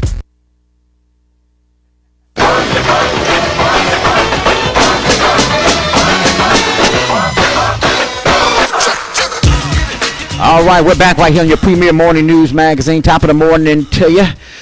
Not shocking, not surprising, and it seems like the SOS, the same old, you know what I'm talking about. North Carolina Sheriff's deputies were justified in fatally shooting the black man during an attempted arrest last month. On no charges will be filed against the law enforcement prosecutors announced this week. 42-year-old Andrew Brown Jr. was killed while behind the wheel of his car. And, of course, the city at the Pasquotank County Sheriff's deputies were serving a warrant for him. Something I've never seen. I mean, you know, you see out here in Alexandria and down in Baton Rouge, you might see an armored vehicle that looks like a tank driving down the street, you know, with the cops hanging on the side of it with the full body arm, military style, AK, the whole nine, flap jackets. You know, they might have bazookas in there, but they look like they're prepared to occupy the Gaza Strip. And it's the same way everywhere. But never have I seen them in the back of a pickup. Just riding in the back, 8 deep, with the same type of paraphernalia, the same type of weapons, rolling up on communities.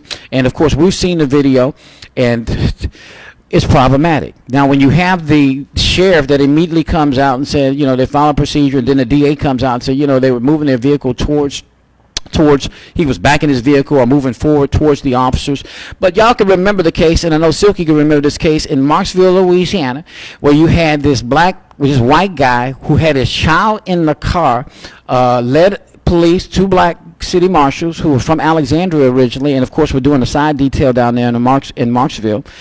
They chased this guy. He got to a dead end, knowing he had his child in the car, backed up to them. They didn't know a child was in the car, and they fired, as any officer would do, because you're using that car as a weapon, and both of them went to jail. It was an egregious case, and it was set up from the beginning when you had then Colonel Mike Edmondson coming down, and within hours of this happening was on national TV, or certainly local TV, said, "This is a travesty. I've never seen just an egregious act by police I've ever seen." That shows the hypocrisy that Louisiana has, and it lets black officers be put on notice that, guess what? You can't do what them white boys do, who are card-holding members of the Ku Klux Klan. I didn't coin that term. My boy coined that term. We're talking about Louisiana and national civil rights activists, part of the ground team for famed attorney Benjamin Crump, who represents the Andrew Brown family. This week, no charges against the cops who killed him. Live from Philadelphia right now as we speak, my good friend Silky Slim, or what I call to Arthur Silky Slim Reed. My brother, this Andrew Brown thing. And then when you compare that to the situation with Andrew Brown and what happened here in Marksville, which you were very privy at that case, there seems to be different strokes for different folks, certainly if you're police and if you are black or if you're white. That seems to be the case here. Oh, most definitely. I mean, we have always said there are 2 sets of laws in America, and we see it play out daily across the streets and the courthouses of America and inside of the DA offices and everywhere. Tony, is just crazy. But I was taken back when you talked about the case in Marksville, Louisiana, over in New Roads, in the New Roads area.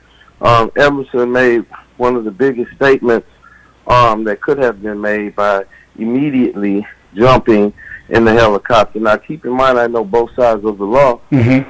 And what happens in most of these cases is that if you commit a crime and the person that you're riding with is killed in the commencement of that crime, you're charged with that crime as murder. That's right. Because you caused the individual to lose his life. That didn't happen in this case. No. With this white man who lost his little boy. They immediately charged those officers. One even received a 40-year sentence. The other one was given a more lenient sentence. But to see that happen in the face, but what's sad about it is that no one even tried to, the so-called blue wall didn't stick up for those individuals because a white kid had been killed. And I think our ancestor, Dick Gregory, said it best on my documentary, is that it's not because black officers are more spiritual than white that they don't kill white folks. It's because they know white folks ain't going to let that happen. And that's exactly what they showed, that we will not let you kill our kids, but we can damn sure kill yours. So it's an hypocrisy, just like you say, but it's one that we're trying to change the narrative on every day when Attorney Crump and I take to these streets to try to find justice and make her see since she's so blind. But it's a fight, Tony, and that's where we're in. We're definitely still in a struggle. Well, let's do another comparison because, since we made that comparison between Colfax and, of course, the case up there with Andrew Brown and just the difference in how if you're a white officer versus a black officer, how you're treated when you do the very same thing, how they get away with it, no charges up there. And, of course, these guys, one got 40 years in prison and the other did some prison time, too. But when you take a look at the Ronald Green case, in the same context in which you mentioned that black officers can't kill white people, but that black officers can get away with killing black people. So you and I know in this Ronald Green case 2 years ago that initially the guy who made the first contact was a black guy. So for almost a year and a half, this black officer, and it was along with 7 other white officers, made the initial contact and went on the radio, and one of his white comrades threw him under the bus bus by sending the audio with no video, sending audio of this black guy said, "I just think I beat this black man to death." He didn't say black man. I just think I beat him to death. So what ensued afterwards is the cover-up, not only by the folks up there in Monroe with that troop, whatever troop it is, CDE, I think it might be Troop E or not E, Troop F or something like that. So not only the cover-up on the local level, but at the highest structure of the command in the state police, that the cover-up ensued. So it wasn't until a year and a half later when that black trooper got called into the office and lost his job. When he lost his job, and on the national news in the piece that they played, they said, one of the officers got in an accident. Well, he didn't get in an accident. He lost his job. He was a black trooper. He was the one that made the initial contact. He's the one that's caught on audio, got thrown on the bus by his white comrades. They wanted him to take the fall for it. And Tyler, that's why they released the video. And then 4 hours after being pulled in the office, he had been fired. He got in his personal vehicle and rammed himself into a tree at over 65 miles per hour. So he committed suicide. That's an aspect that the national media isn't covering. They're not also covering that it was a black man that actually did this, and it was his white comrades that threw him under the bus, hoping that he would be the fall guy. But, that didn't happen that way. They don't have him to go after. Now they got these 6 other white boys who were caught on tape tasing him repeatedly, him crying for help, and the reason why he says, "You my brother," it was because it was a brother initially whipping his ass. And then the white boys got in to the point where they beat him so bad that they got blood on their uniforms. He shackled at the hands, shackled at the feet, and they even had the audacity to grab him by the shackles of his feet and drag him on the ground. So when you make that comparison, that black officers are still, some of them even beating other black men and getting thrown under the bus by their white comrades. What do you think about that dynamic in that comparison?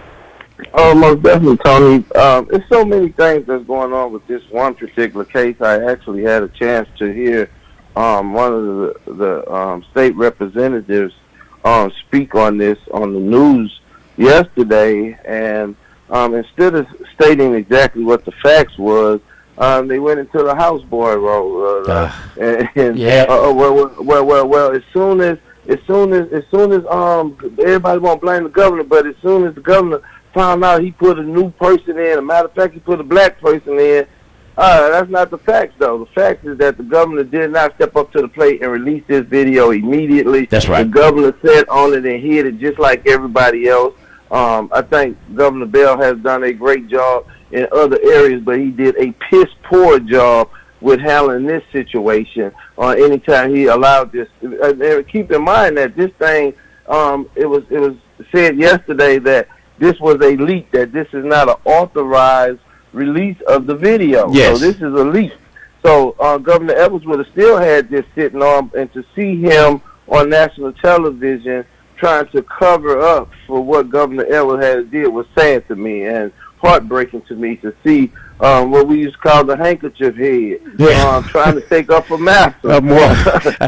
So it's just sad, man, all the way around the board, man. But it's sad for me, even, and you and I know that the media, whether it's the Advocate, whether it's the Town Talk, whether it's WBRZ, they absolutely do a better job than what we got up here at KLB and some of these other TV stations in covering this stuff on the ground, and it's not till the national media comes in before they would even do anything. I remember during the Gina 6, it wasn't 6, maybe 7 or 8 months until the national media came down that the local media, that includes the television station and the newspaper, started covering it.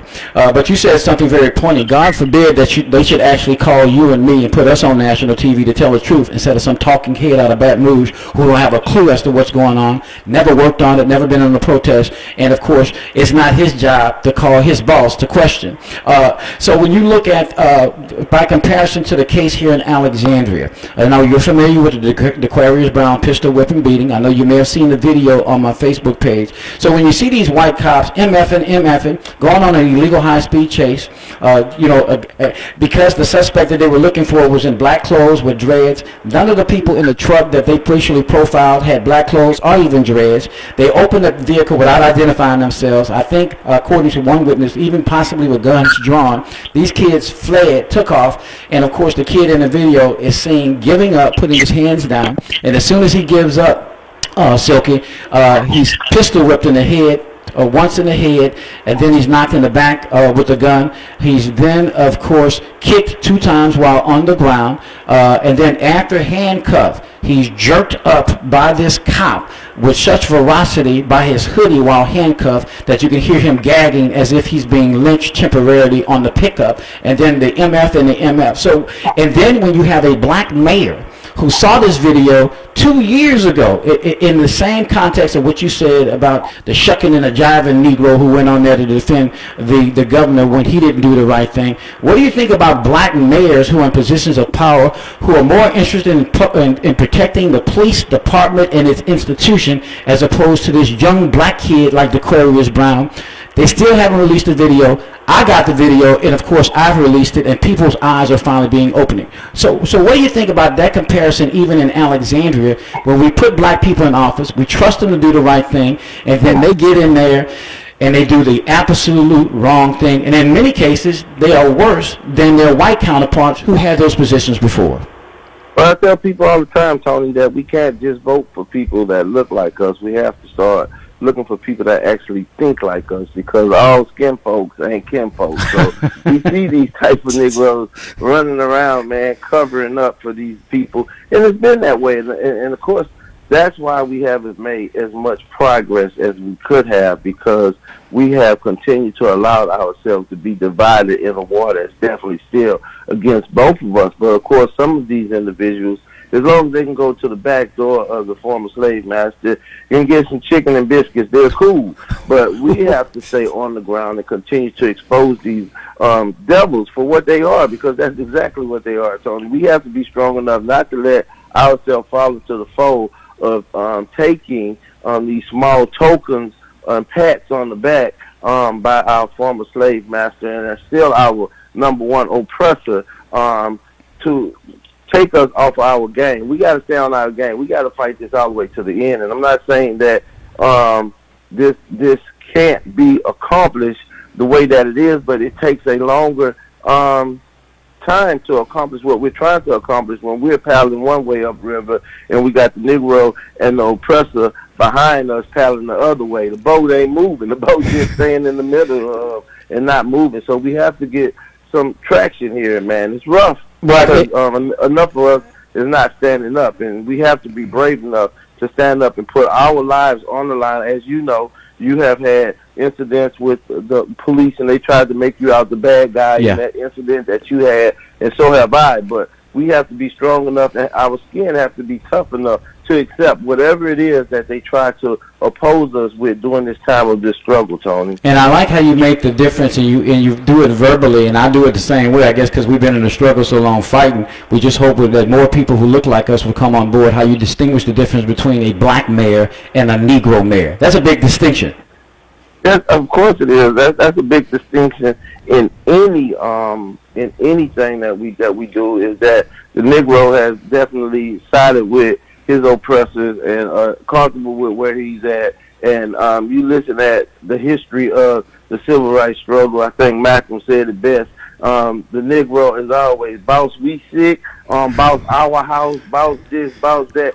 And we have definitely been the ones that saying any place is better than where we are with this oppressor and this evil individual. So it's a struggle, Tony, but we got to complete it, man. I mean, God put it on us, and it's not because we're cursed. It's because we are his first that he has allowed this to happen, and we have allowed our ways to be just like those some of us have that are oppressing us and taking on that mindset. So as we always say, man, the struggle definitely continues. Before I let you go, I do, and you and I have talked about this for probably more than 10 years.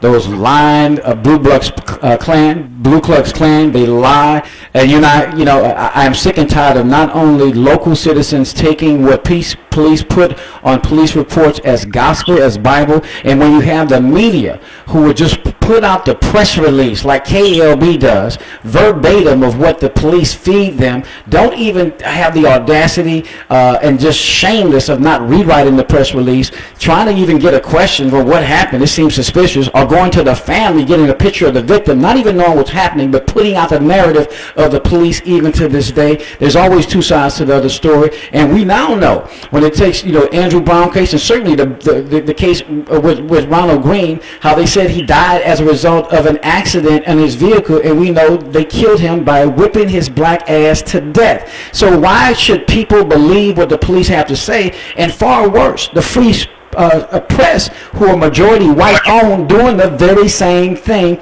and not even pressing to get the real truth. And it's called Journalism 101. Get the other side, and don't take the police account, because we know they lie. Don't take their account for gospel. Well, one thing I can say, Tony, I ain't gonna lie to you. I always try to be as truthful as possible.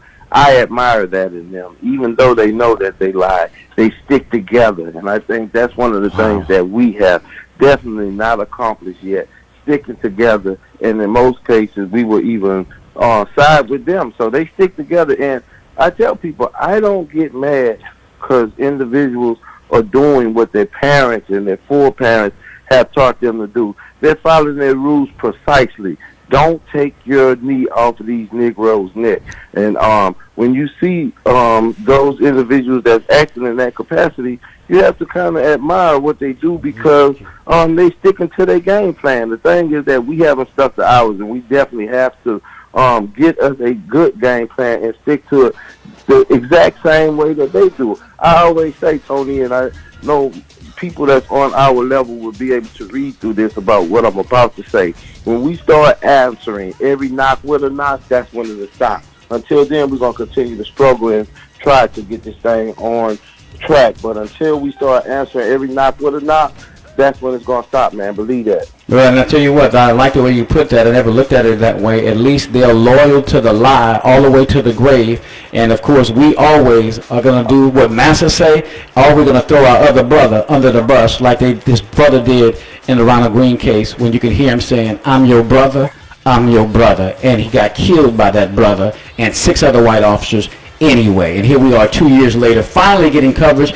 When is the Black Lives Matter movement going to make their way to Louisiana, you think? Oh, man, hopefully soon, man. And, of course, it's all about just pushing the narrative of everything that's going on. I just spoke about that in Houston, Baytown, is where we were at with the Pam Turner killing.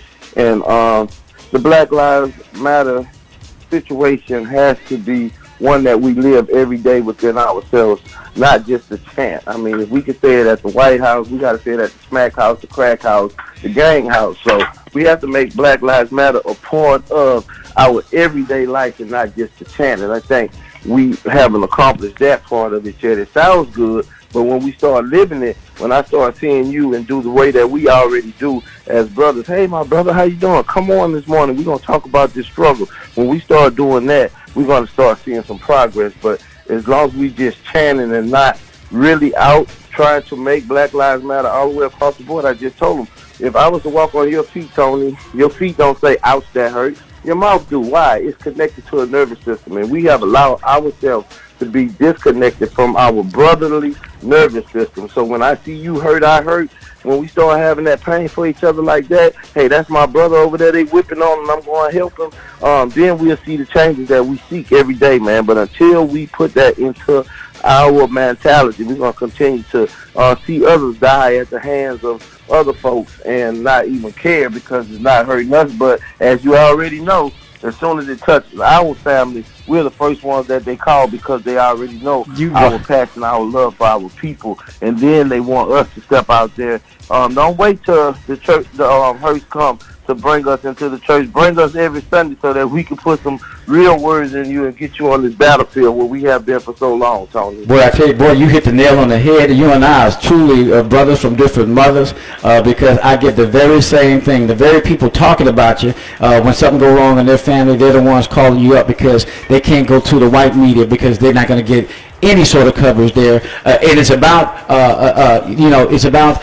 empathy. Not indifference. It's about empathy, and I couldn't have said it better, my brother. You keep up the struggle, you keep up the fight. That's why God put us together. God bless you. It was just brought up to us recently by a reporter, white reporter asked us, how does it feel to be out and be trying to help our people and still have some of our people against what we're doing. And I say it's like seeing somebody drowning in the Mississippi River, and we jump in to save them, and as soon as we get them to shore, they punch us in the face. I knew I was drowning. Why you ain't let me drown? So we got to get out of that mentality of knowing we're drowning and not want the help from the individuals that's strong enough to pull us out, Tony, man. Thank you so much for having me on, man. God bless you, my brother. You keep up the work. That's my man, author Silky Slim Reed, of course, live from Philadelphia.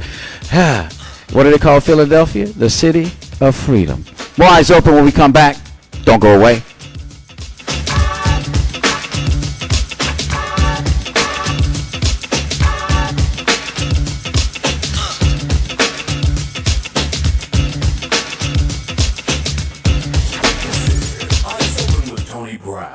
FM 107.5, The Vibe, and 1110 AM, KGTP, Alexandria Pineville.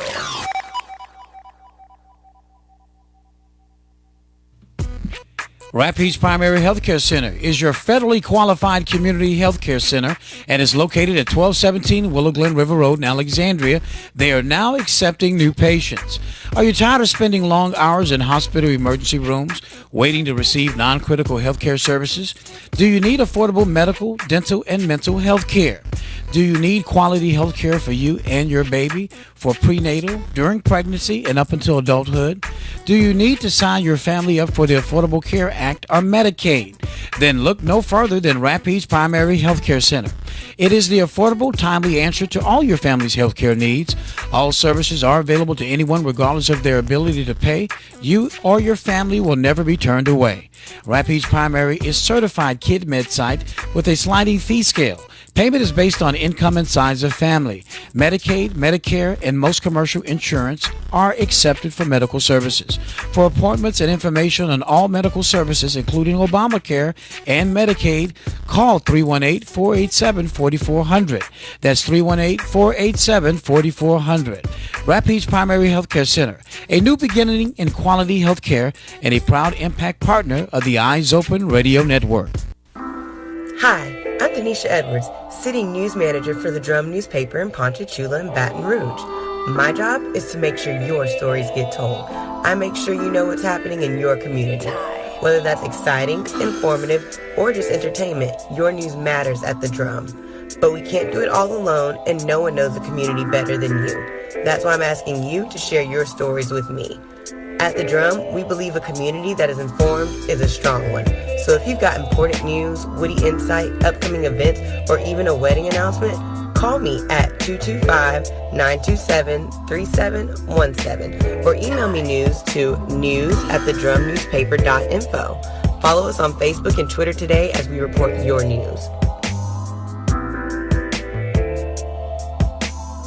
Come to the Natchitoches Jazz R&B Festival on May 22nd on the downtown Riverbank, featuring country star Neil McCoy, Rare Earth lead singer Peter Rivera, Dwayne Dupsy and the Zydeco Hellraisers, AC/DC tribute band Back in Black, Johnny Earthquake and the Moondogs, and many more. 17 bands on the Natchitoches Regional Medical Center, Alliance Compressor, and Southern Script stages.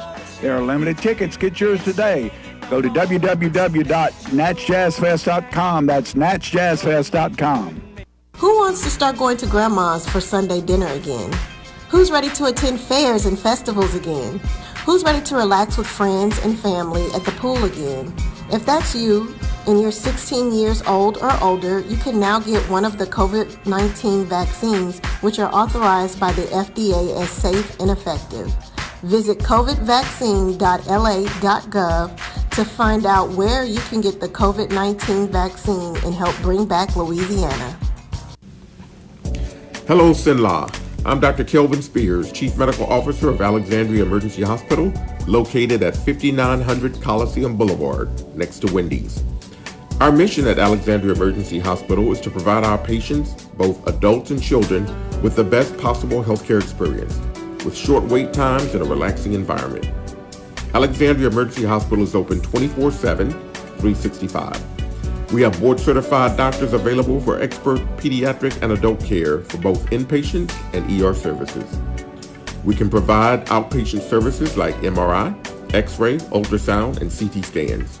We have a clinical lab and on-site pharmacy and can facilitate inpatient stays through our state-of-the-art hospital rooms.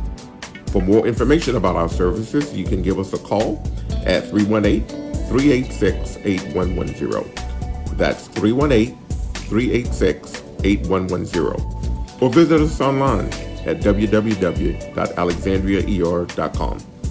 Again, I'm Dr. Kelvin Spears. And remember, for all your emergency needs, come see us at Alexandria Emergency Hospital, your hometown ER and hospital. Hey y'all, spring is here and you're ready to get out and celebrate. Here's what's happening around the state. June 3rd through 5th, Bugs and Bands in Kickapoo. June 4th through 6th, Bal Mange in Gaines and Sicilian Heritage Festival in Independence. June 5th, the Peach Festival in Ruston and Cajun Country Jam in Gonzales. So make your plans to laissez les bon temps rouler. This is Lieutenant Governor Billy Nungesser. Plan your road trip at LouisianaIsATrip.com.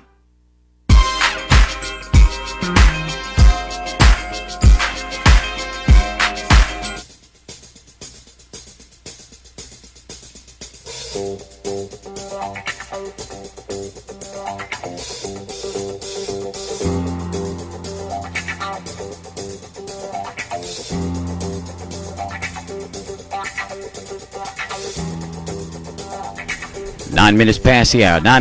We're waiting on a call from Tanzania, Africa, from Godfrey Simbe, president of Ward Holdings International in Tanzania. We had that report coming up again, and right after this, we have Robert Williams and Coach Jimmy Washington talking about the 100-man march that's going to be tomorrow at 2 p.m. No Limit Clubhouse in Alexandria, I think starting at 2 o'clock. So we're asking men, women, and even bring your adolescent kids, because they're the ones that are the victims of these murders and certainly the perpetrators as well. Again, we're waiting on a phone call. We hope to have that interview in its entirety coming up right after this. This is Eyes Open.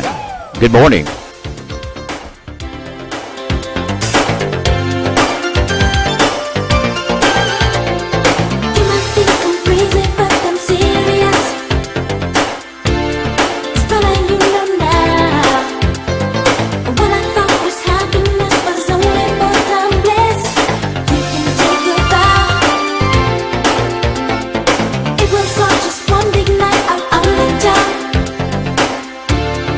Riding in your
All right, we're back right here on your premier morning news magazine. Tippy top of the morning to you. We're streaming live at Tony Brown Facebook, Tony Brown Roman number 2. You can also go ahead and friend us on those pages. Like our business pages at FM 107.5, The Vibe, as well as 1110 AM KTTP.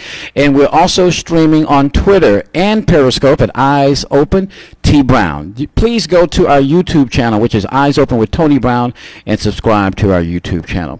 We have, for the last 3 weeks or so, been doing an expose, if you will, of Ward Holdings International and their amazing cashew product called Tanzanuts, which is expected to be on the market sometime just before the holiday season. I had the pleasure of having with us this morning, live from Tanzania, Africa. He is the president of Ward Holdings International in Tanzania, Godfrey Simbe. Godfrey Simbe is the immediate former CEO of the Tanzanian Private Sector Foundation, where he led the organization for 10 years.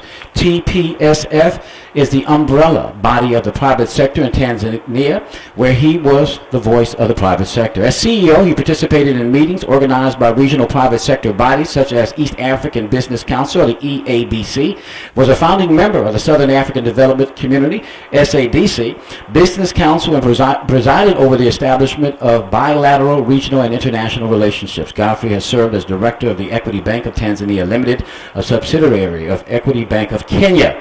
He is a qualified accountant and has a Master's of Science degree in Information Management and Technology from the University of Strathclyde in the British UK. My brother, Godfrey Simbe, welcome to Eyes Open this morning. Thank you, Tony. And how is the States right now? We are, coming off a little bit bad weather, but, we're hopeful that we'll have sunshiny skies in the coming days. Let's talk a little bit, Godfrey, about the misconception, particularly of Americans, I don't care what color you are, that they have of your country. If you could describe Tanzania in your best words for us right now, what would you say about your country that's in the motherland?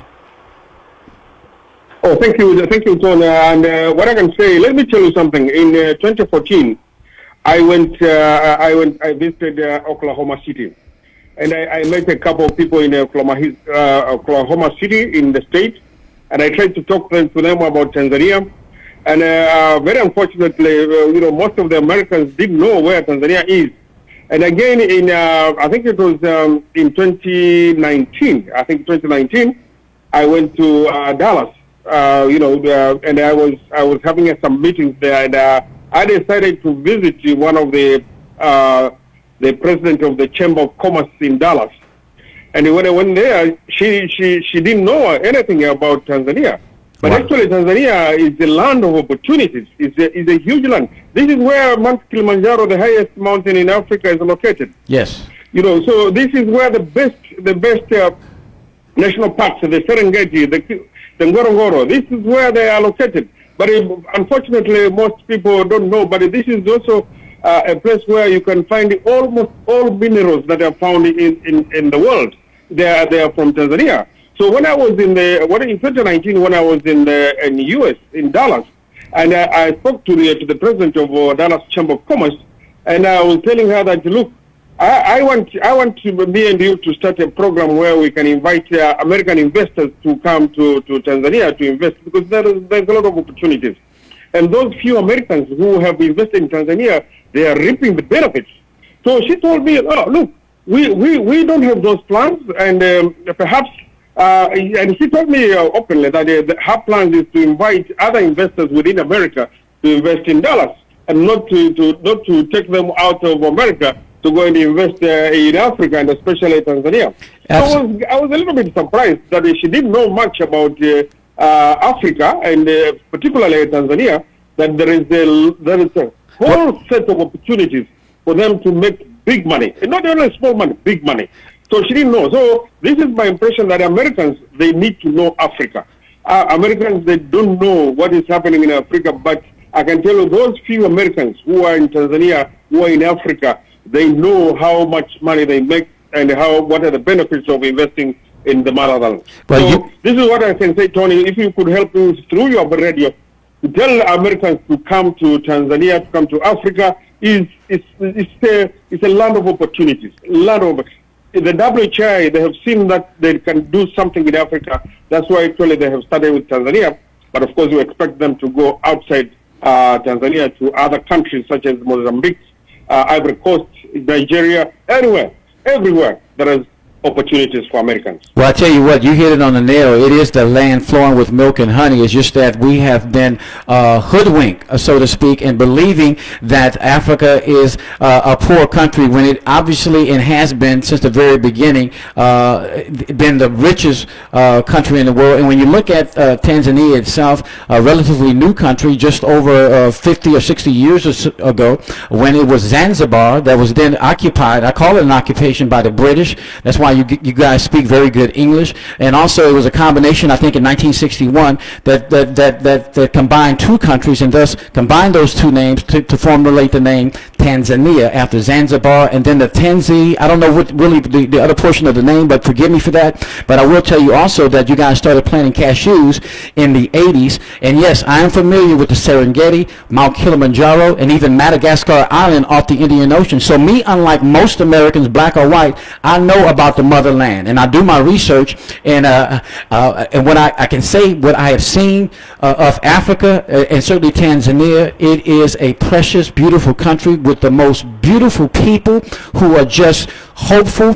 But unfortunately, for thousands of years, since the slave trade, since of course the colonialism, occupation, and just the raping and the pillaging of its natural resources, and even in Tanzania having the only mineral called tanzanite in the entire world, there's an opportunity there for Americans to come, particularly African Americans. You guys have been encouraging African Americans who have overcome 400 years of slavery, who have learned from their oppressors to know what they know, and we could take that knowledge that we've gleaned here in America and bring it back to our brothers and our sisters over in Africa.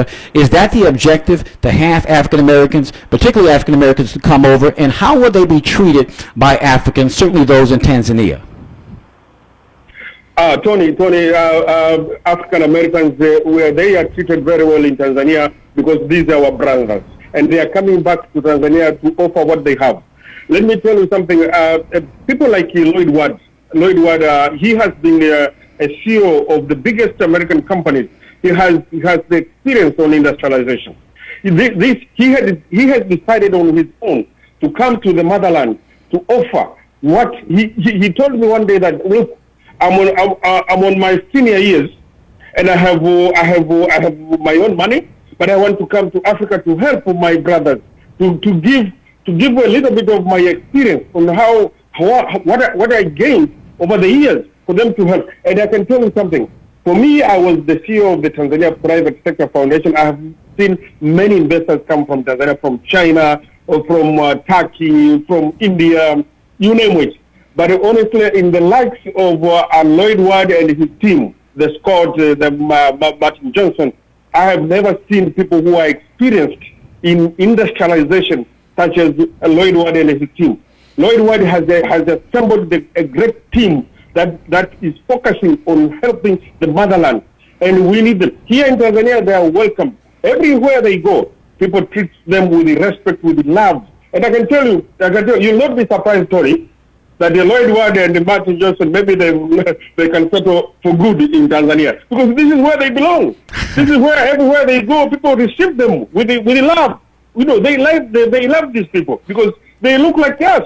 So this is what really drives Tanzanians to welcome African Americans to come and invest in Tanzania. And I think they are very, very honest.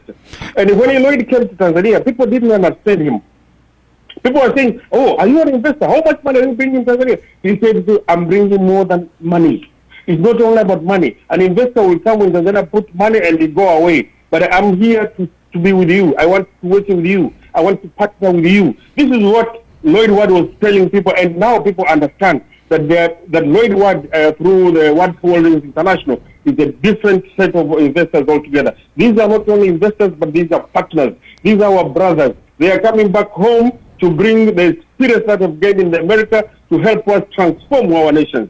We feel that with them around, we can actually move a step forward. For us in Tanzania, I'll tell you something. the manufacturing sector accounts for only about 8.5% of the GDP, of the gross product of Tanzania. So it's very little. It's very little. It's because we don't know how to industrialize. We don't know how to add value to the goods. And this is what WHI is all about. WHI is here to tell us how do you value add your goods. In Tanzania, it's very interesting. Agriculture sector accounts for about 27% of the GDP. But the agriculture sector exports about 30% of the total export value in Tanzania. That means we export lots of raw materials to other industries. So World Holdings International wants to change that. World Holdings International wants to help Tanzania to industrialize the cashew nut subsector in Tanzania. And that is only the starting sector. After that, we're going to textile, we're going to coffee, we're going to tea, everything. You name it, everything can be value added in Tanzania. So we are happy and tell other African Americans to come back to the motherland and offer what they can offer. We will receive them with love, with warmth, everything. These guys, the Lloyd will want to settle for good in Tanzania. You think if he's not loved in Tanzania, he cannot decide to settle in Tanzania? It's because there is love here in Tanzania. And you also welcome to Tanzania as well. Well, you know what? I'm looking forward to coming. I will be in Africa. That has always been on my bucket list. But again, I know Lloyd has been so well received that he's actually looking for a place there. Let's talk a little bit about the cashew industry. You've been involved with the cashew industry for decades. How is WHI's plan to industrialize the cashew industry going to help the people, particularly in Tanzania, those growers, those farmers who've been getting pennies on the kilo for their product, while countries like India or maybe even Vietnam have been really doing the same thing that the colonial companies came in for thousands of years and took advantage of these people who are still living in extreme poverty. How will WHI help them change the game? And how will the people who purchase Tanzanuts when it's on the market, how will, by them purchasing the product, how will that help your people over in Tanzania? Thank you, Tony. Thank you. Let me tell you, Tony, let me start with a certain phrase, then I'll go back to the question. When WHI came to Tanzania, they've been doing a lot of research about cashew nuts. They started in America.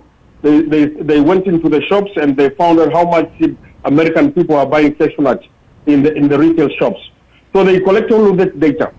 When they came to Tanzania, they also conducted their research. They met a number of people, the politicians, the policy makers, the private sector, to talk about how they can transform the cashew nut in Tanzania.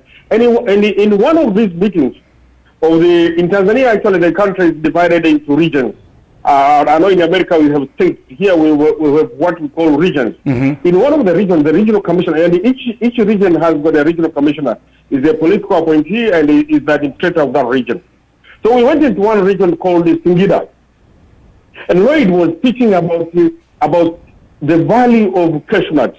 And Lloyd was telling this regional commissioner that, look, this is a gift from the Lord that gave Tanzanians to be able to use it for food, but also to make money.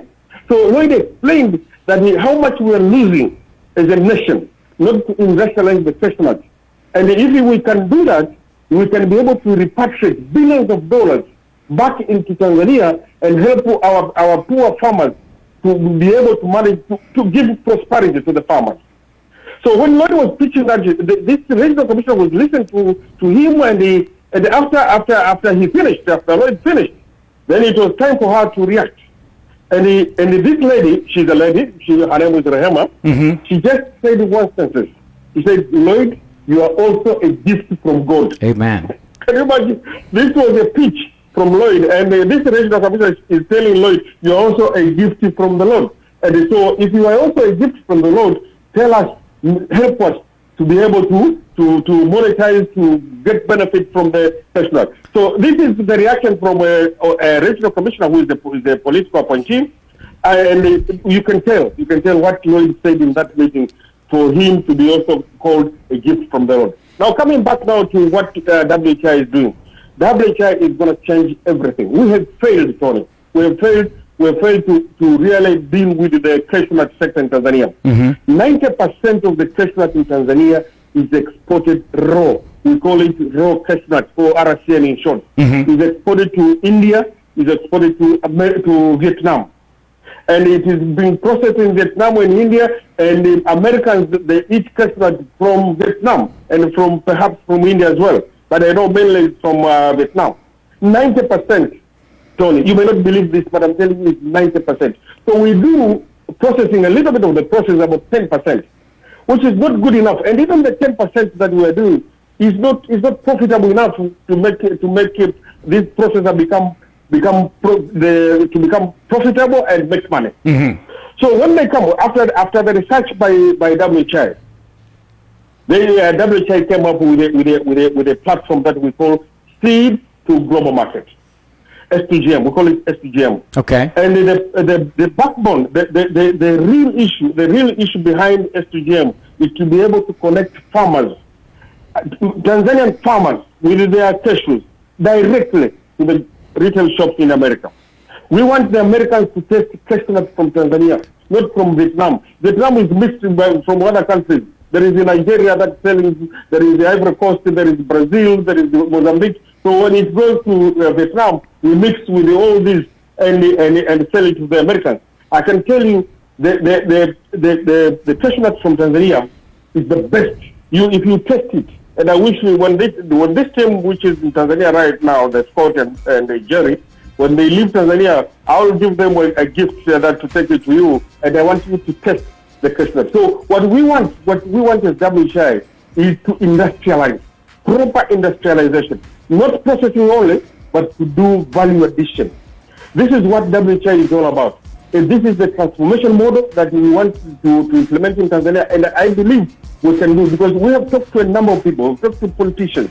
They all believe that that's the only way we can do for us to be able to reap the benefits of this nut, which Lloyd called a gift from the Lord, a gift from the God. This is the only way to. If we continue to sell raw cashew, we'll be exporting jobs. We'll be exporting the money to other countries and make people in India, people in Vietnam rich, while our people in Tanzania, our people in Africa, they continue to be poor for years and years to come. So for me, I say I'm very lucky to have been associated with the WHI. Lloyd met me in 2020 in January, when he came for the first time in Tanzania, and he was brought to Tanzania by a gentleman called Martin Johnson. And when he was in Tanzania, he was introduced to me. The first day I met him, when he told me about the vision, about the transformation that he wants to do, why he wants to share his industrial experience from America to Africa, I realized we have someone who is very special, who is very different from other investors. So after that, I was still working as the CEO of the Tanzania Private Sector Foundation, and we signed an MOU with them because I knew they were doing something to help the nation. And the Lord will always say, when Tanzania wins, we all win. Absolutely. So, after that, of course, I left the company. And I joined WHI starting from August last year. Well, God bless you. I joined because... Go ahead. I'm going to let you wrap it up. Go ahead, Godfrey. Yeah. So last year I joined.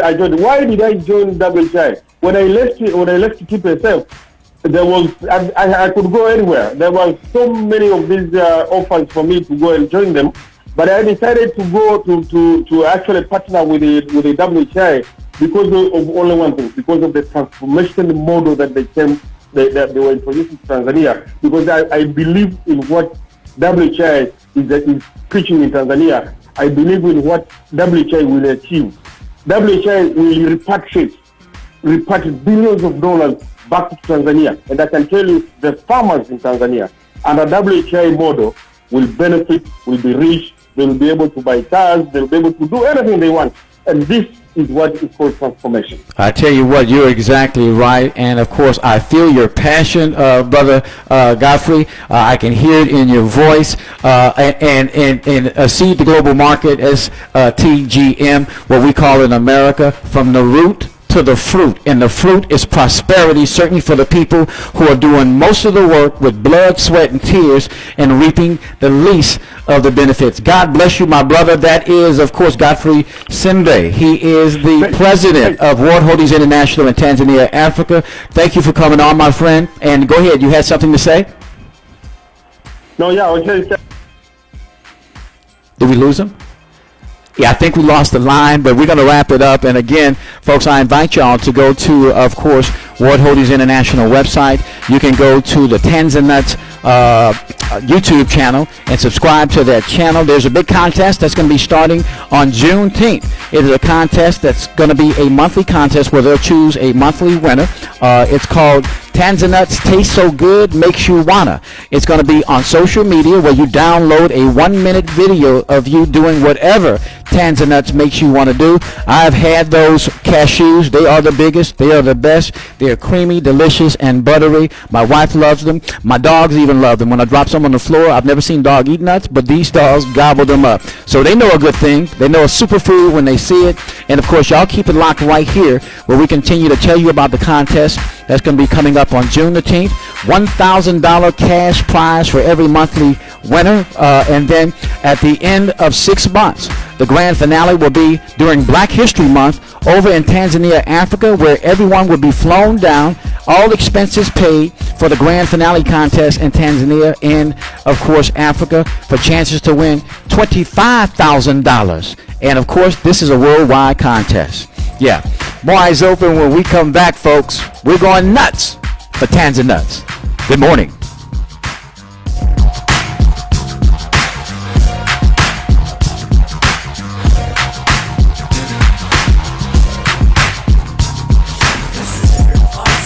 Tony Brown on FM 107.5 The Vibe and 1110 AM KGTP Alexandria Pineville.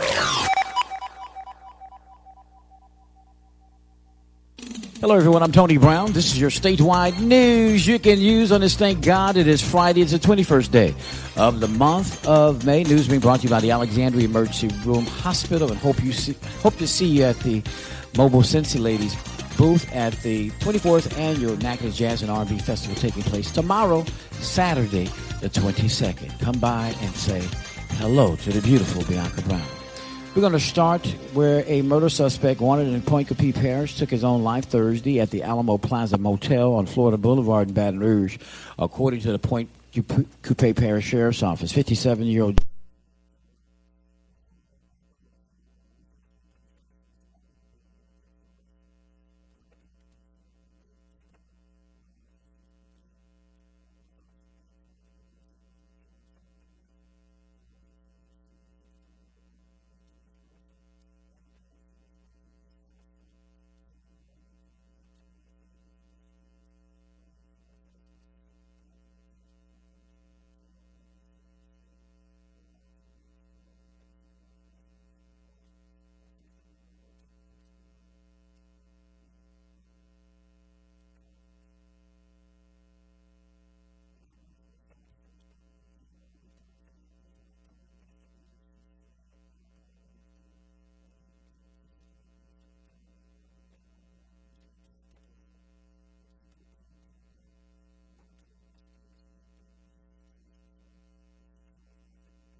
in the sand. And then, of course, we're going to have some swimming lessons this summer. So we got to wrap up our swimming lessons. I know you already know how to swim, but, you know, we're going to go from a beginner swimming to intermediate swimming. So we're looking forward to doing that. Bring you to the house. And you like swimming lessons? Yes. I know you do, because you're getting better at it. I remember when you first started, though. You know, when I first started, he didn't want no parts of that water.